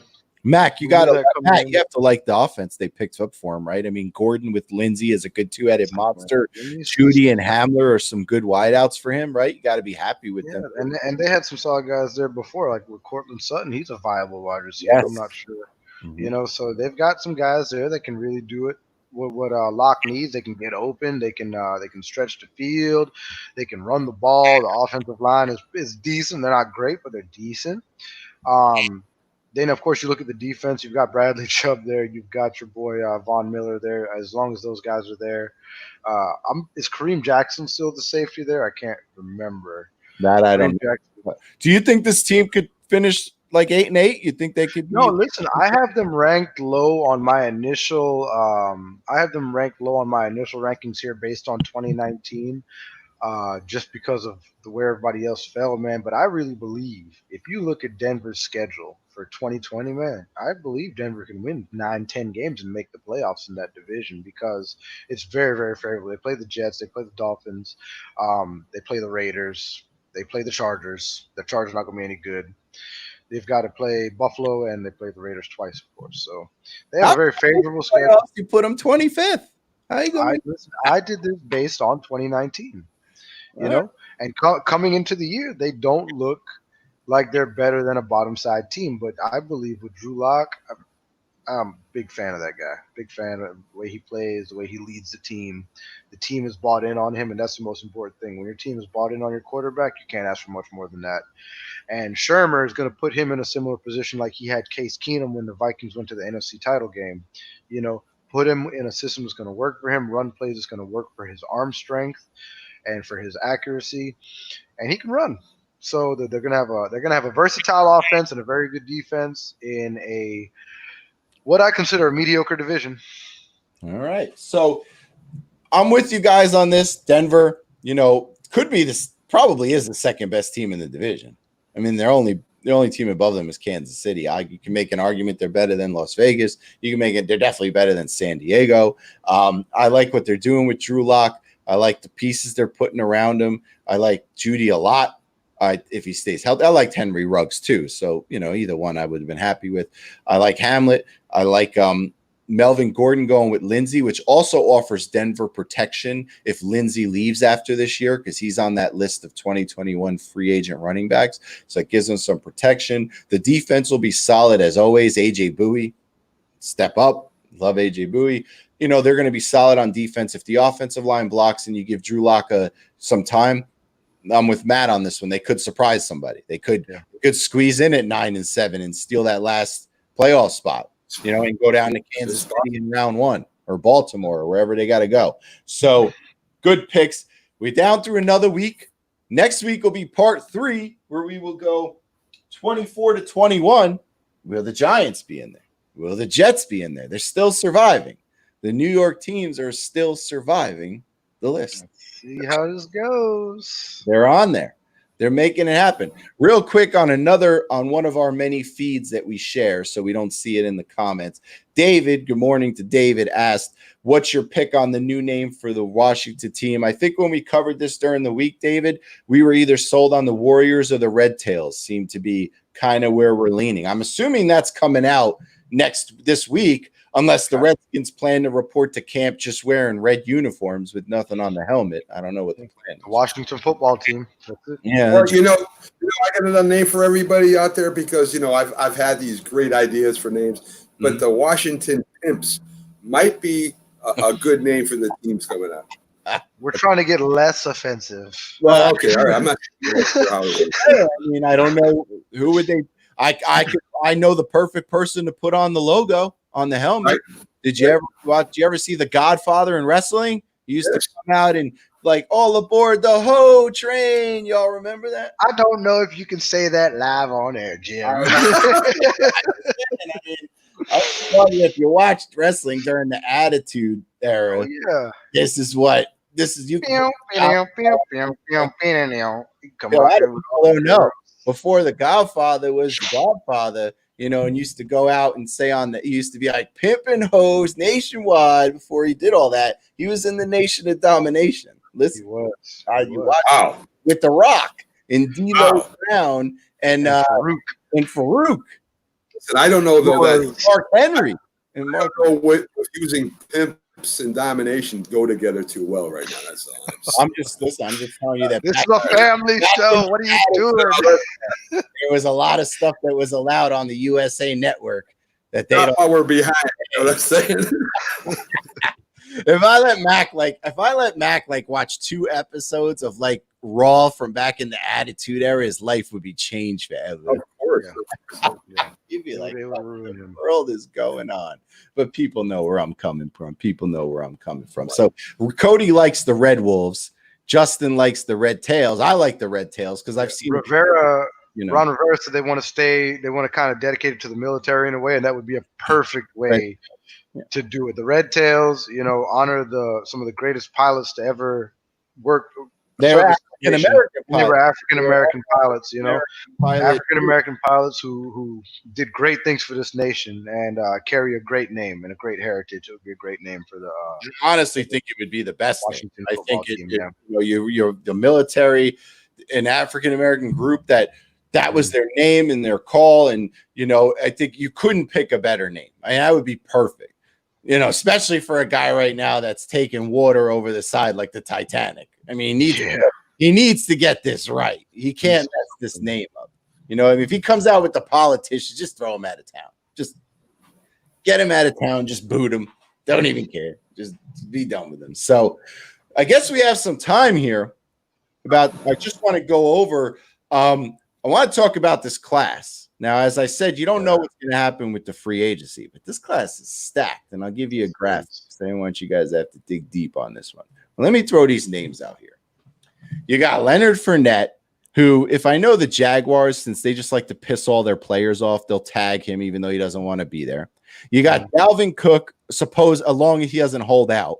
If he holds out, he doesn't get to become a free agent next year. You got Aaron Jones. You got Joe Mixon.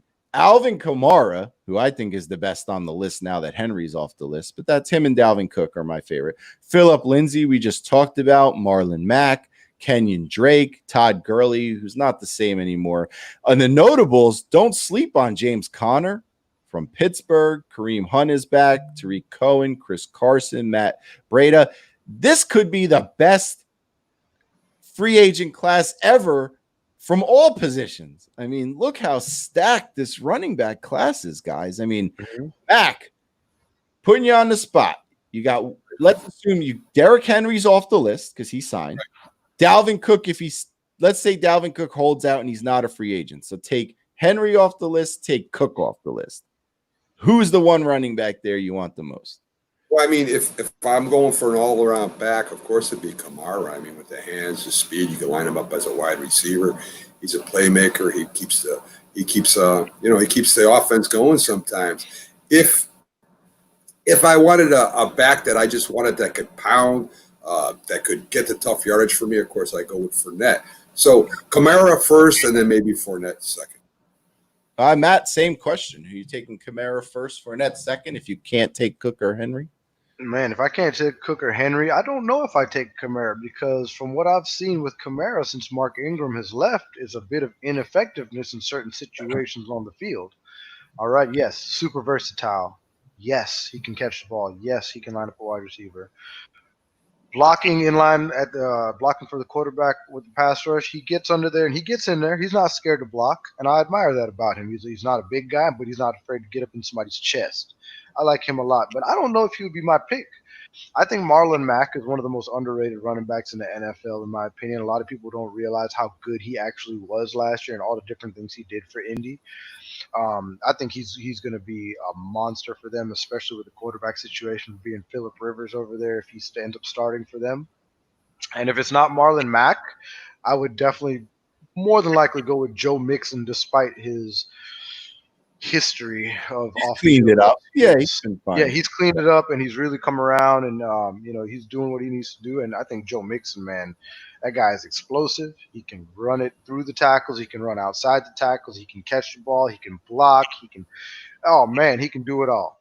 And I really like him a lot. He's a top 10 guy in my opinion for sure. It wouldn't be Kamara for me. It would definitely be Marlon Mack would be my first pick out of the ones outside of Cook and Henry, and then Joe Mixon followed up after that. Right. Yeah, me personally, I would probably go with Kamara first. I would stay away from Fournette because I just think he's a problem in the locker room and he yaps too much, and I'm totally against that. That's just how I would run my team. A lot of injuries too. And a lot of injuries too. I'm not sure about Aaron Jones. He had a great year, but he could have had even a better year, but I saw him have a few down games where they even benched him one game and let the other guy come in. I like James Conner a lot too. I don't know why James Conner doesn't get a lot of pub. James Conner is really good. I know people argue and say that James Conner is only good if you have a good offensive line. He's not really a juke you out of your shoes type of guy, but this list is just, to me, is remarkable. I can't remember ever a time in the history of football when this kind of stature of backs are all going to be potential free agents at the same time. Now, we all know what's going to happen. Henry's already off the list. Half of these guys will get tagged. I can't see any way that the Saints don't tag Kamara. I mean, they don't have a backup. So I think they're going to pay him. They're not investing much money anywhere else outside of Michael Thomas and Drew Brees anyway. Yeah, I mean, how do you don't have a good backup to let him go? Dalvin Cook, I still think will get re-signed in Minnesota. Aaron Judge is one I could see hit the market only because they like the backup also. He had some Aaron who? Jim? Aaron who? Jones. I thought he said Aaron Judge. I said Aaron Judge, man. I might have said Aaron. Yeah, we ought to watch that later. Baseball's here. We'll have to replay it. Hey, listen, though. If you look, a guy like Tariq Cohen and a guy like Kareem Hunt, those guys can be started. Tariq Cohen for the Bears was a game breaker for them a lot of the time. That guy is shifty. You can't see him behind the line when he's coming out of there. Boom, he gets the ball, and next thing you know, he's out of there. Special teams player, can return kicks on punt return and kickoff return. He's going to be a good pickup for somebody. Matt Breida, we saw what he did for the 49ers. Chris Carson, too, is no slouch in Seattle. Chris Carson is no slouch coming out of Seattle, man. That dude can play ball. He gets in there. He'll run between the tackles, and he'll put it on you. He'll lower his shoulder. Kenyon Drake, he left Miami, went to Arizona. He's going to do some good things over there with them, with Kyler and with Nook Hopkins, man. That's going to be such a. You know what's weird about this list, Matt, is I never thought I'd say this, but I look at all these names and you would never have said this 2 years ago, but if you asked me, out of all these names, who'd I want the least, it'd be Todd Gurley. Mm-hmm. Todd Gurley's really balling. If you look at these guys, though, right, and you look, they're reaching analytically, they are reaching the end of the most effective parts of their career. Okay, after year 4, there's a significant statistical drop off for most running backs in the NFL these days. All right, and so when you look at it like that, I can't see what you're doing. I just see your Mets logo moving up and down. I don't know if you're agreeing with me or disagreeing with me. In agreement, yes, that's what I was saying. So, statistically, that 4th year is tough for a lot of running backs. That's why a lot of them try to get their paycheck in year 3. They want it right at the beginning of year 4 because they know that come year 5, 6, 7, your career, you're not really turning it on like you were your first 3-4 years. You've got some miles on you now. You've gotten beat up quite a bit. You've probably gotten a contract offer from the team you don't like already. So, they got to be careful. You got to be careful when you're re-signing these running backs in the middle to late end of their career. You don't want to bury yourself, man.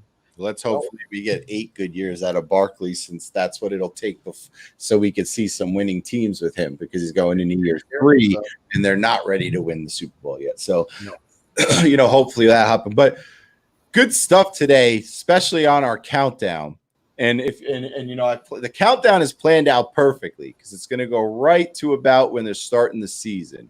In fact, if I planned it correctly, because we have 6 more weeks to do it, right? So I got the 26th, 2, 3, 4, 5. It takes us right to September 6th, which is the week before the season, which will also allow us to come in here on September 6th after we're done with the list and give our playoff predictions and our Super Bowl predictions and all that different stuff. And, for those who love football and love picking games, we're going to have a nice contest this year with a nice prize. Mm-hmm. A nice prize. People love money. I'm not going to send you a blender. Don't worry, there's no blenders. So, we're going to have a nice contest picking the games all year, maybe a little beat the Mac man thing going. Who knows? I mean, who knows? Anything I come up with. So we're going to, we're going to have contests. We're going to have pick 'em contests. And if the PlayStation 5 ever releases a damn release date, I can start recruiting for the Madden League. So, I mean, you got a lot of things going on right now, so is what it is. You know what I mean? So, I know Mac doesn't follow Madden, but if you follow Madden, they do some funny stuff. They just released the other day that Michael Thomas would be the last 99 player. And then they tweeted out something that said we had to give Michael Thomas a 99 so he'd quit crying. Oh, my goodness. Listen, these guys are taking those Madden rankings way too seriously. But honestly, it's some garbage rankings this year. Like, bro, they're not even – who's in charge of that, guys? Who's in charge? They have Madden ratings adjusters that literally go to practices, go to games, watch players, watch what guys do, and write down things. And then they put together this whole analytical BS they say they do that produces an overall rating. It is very taken very seriously. Like when they send a package to Christian McCaffrey, and because a lot of these football players play the game, and he's excited, so he opens it and sees his number, his rating. This is high business here. Yeah, I understand all that, but what's the names of these guys that do this? So Madden ratings adjuster. The players listen, personal names. I mean, they're taking personal people and they're rating them and they're saying how good they are, but they're not going to have enough guts to stand up and say, "Hey, I'm Joe Schmo and I went to your practice and I think that you're not that good." I mean, what kind of racket is this? That's not how it works. We don't need stand up like a man and take your medicine. And when you rate somebody a 77, who we all know is better than that. Let me explain something to you, Mac, about video games. Okay, the fans take this stuff seriously, way more than the players. If a guy came out and said, "I'm the one who ran the analytics and made Dalvin Cook a 92 instead of a 96, he'd have to worry that a bunch of Vikings fans would show up at his house. Not the player. Yeah, you can't do that. There's enough people camping on people's phones. You say something, you take responsibility for it, right? It's a process. Do you not? I mean, listen. This sounds like a big.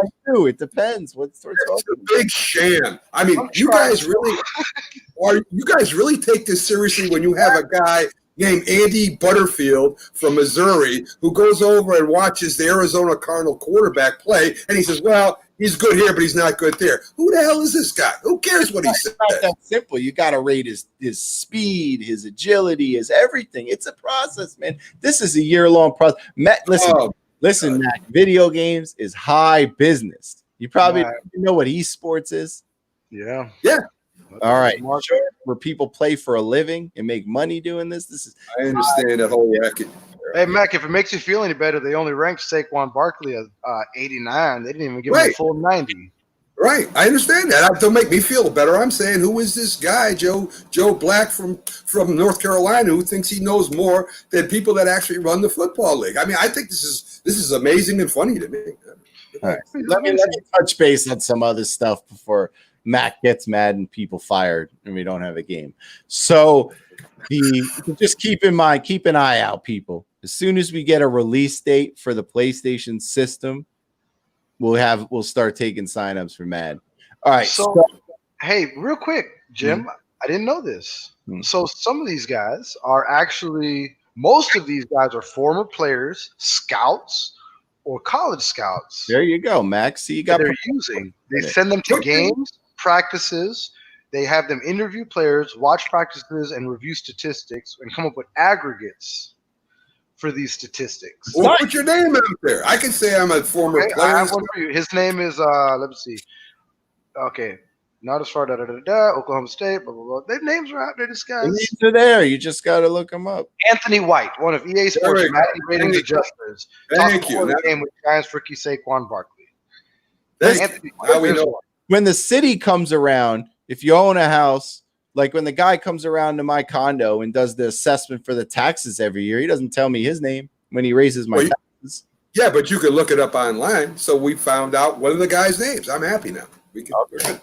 All right, so let's talk about what we got coming up. We have an amazing week coming up for you guys because we have 2 guests every day. 2 guests. So if you get wearing down listening to Mac and I during the week, you got 2 guests. So tomorrow at 4:00, we got Michael Mazzio, who's a Nets insider for Mac. Who does he work for? Oh, he's a Nets insider. He's working with the Nets organization. Right. He's coming on, and he is going to give us the latest details on the Nets and let us know if he's suiting up, because I don't know who's suiting up for the Nets. So Michael Mazzio is coming on to give us some Nets insider, which is good because we've been trying to reach out to the Nets community. So he's on tomorrow at 4, and then tomorrow at 5 we have Dr. Paulson from the Start Spreading the News blog, who's coming on, and he's going to discuss some sports with us. That's Monday. So you got 2 guests on Monday. Then on Tuesday, we got 2 guests. On Tuesday, we've got an interview with Reggie Johnson. So we got heavyweight boxing going to be represented again, and they might be coming straight from the ring. We're not sure yet with his fighter. And then at 5:00 on Tuesday, we have Lance Meadows, who's a Sirius radio host for the Mad Dog channel and hosts WFAN Giants and Big Blue Kickoff.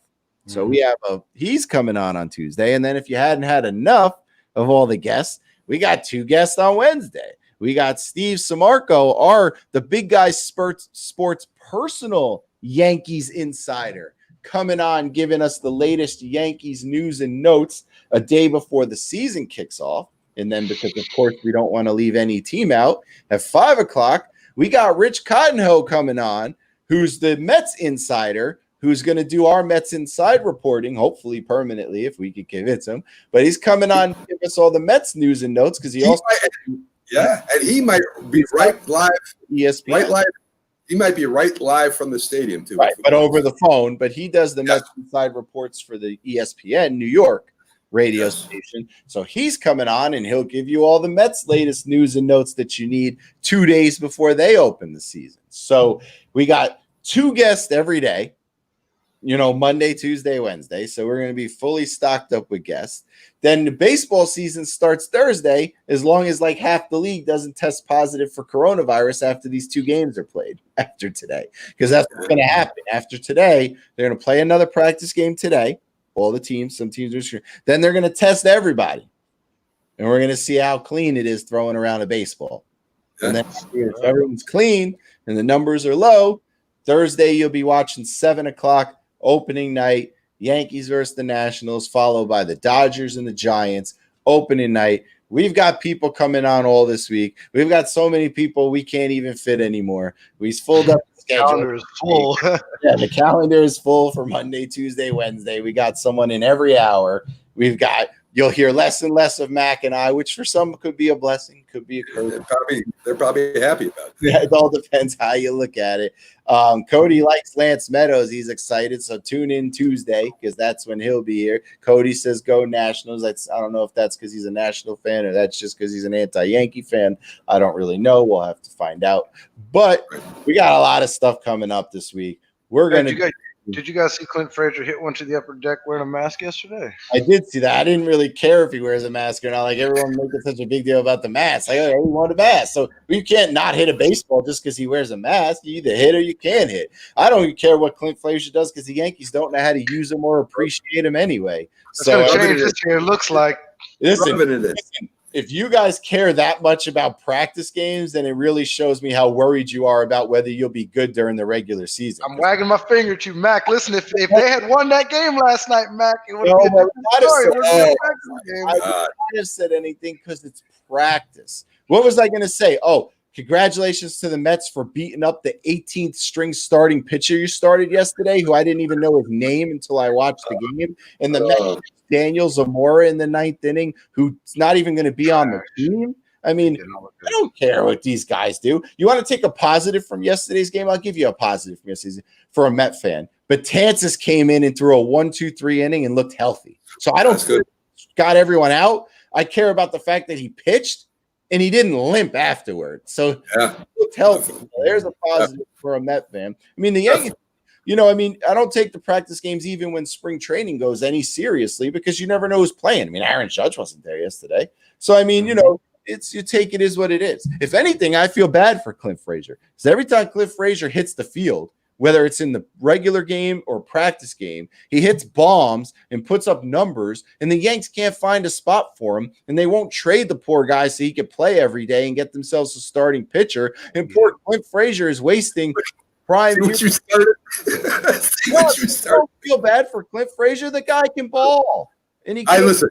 And they don't let him play. I don't feel bad for anybody who is honored enough to play for the Yankees. Good. You know what? I hope I'm going to buy a cardboard cutout of your face, put it down the line, and I hope Stanton hits a line drive. Blast it off there. Breaks it in half. That way, as long as I can keep the ball, I'll be happy. If it hits me, I want. Familia look good too. Just real quick, Met fans are looking for to see if the bullpen looks good in practice. Definitely, 300%. Diaz, I don't know what the hell they're looking at because Diaz let up like 3 base runners. He gave up a run. Diaz was a mess yesterday. I don't know. What we got today? We got San Jose, Chicago in the MLS, and Seattle at Vancouver, guys. Rom is 12 under in the midfield. What time is the Met Yankee game today? Is it 7 o'clock? Yankee game today is going to be an evening game, I'm fairly certain. And whatever happened to 1 o'clock games? I'll let you know. Hold on, my friend. Yeah. We don't have time for 1 o'clock games. We don't want 1 o'clock games right now. Too high. I have time for 1 o'clock game. Hey, by the way, I heard you complaining earlier in the show about your little 105-degree heat index. Okay, buddy. I don't want to hear it. You can't complain though. You moved to Florida. It's a 7:05. It's a 7:05 start tonight. By the way, Florida and New Jersey. You moved to a state. You live in a state that's purposely hot all the time. 120 degrees when I get in my car out here. It's insane. And guess what, Jim? My AC went out in my Jeep the day before yesterday. Roll the windows down like they used to. Roll down the windows. I got no AC. You think it matters here in Florida, buddy? Let me tell you something. Have your wife stand next to you with one of those. It feels like someone's blowing hot air into your window with a blower. How long do you think people have been living in Florida when there wasn't no air conditioning, man? Long time. They still have houses here with no air conditioning. They tell you got to buy a unit, put it in the window. Never. That's insane. I would lose my mind. Let me thank all the fans real quick who came in. But let me also say again, just keep an eye out on everything going on all the social medias, on the website, because I promise you, there's some big things in the work as far as programming notes and plans in the future and what we're going to be doing and how we're going to be laying it out to make sure we deliver the best product possible. And, things like that. There are changes coming, people who might be coming aboard. So there's a lot of good things coming up. So just keep an eye on it, because a lot of things in August, the release of the apps, a lot of things coming in August. Follow, share. It's going to be hot. Don't send me messages in Czechoslovakian, because I'm just going to delete them and block you because I don't understand it. So if you're going to send me something in a different language, at least send a translator with it or something I can click on that'll change the words over. Whatever. And they have highlight, right click, translate. Yeah, I can't do all that. Thanks to everybody. We had a lot of people check in today. DJ, Al, Justin, Cody, Tyrone, Matt even wrote a comment while he's on the show in the thing. Elijah, Tyrone, Cody, I'm a man of the people. Ruben. I so many people. I got to scroll back. We appreciate the time you take out of your day. We'll be back tomorrow. Have fun. If you live in one of those states where it's 105 degrees, do what I'm going to do. Grab a Corona, put your feet up, put the air conditioner on, watch Netflix and sports. Don't go outside. You're just going to get hot, and then you're going to complain later that you're sweating. Take a shower. That's right, and be clean. That's right.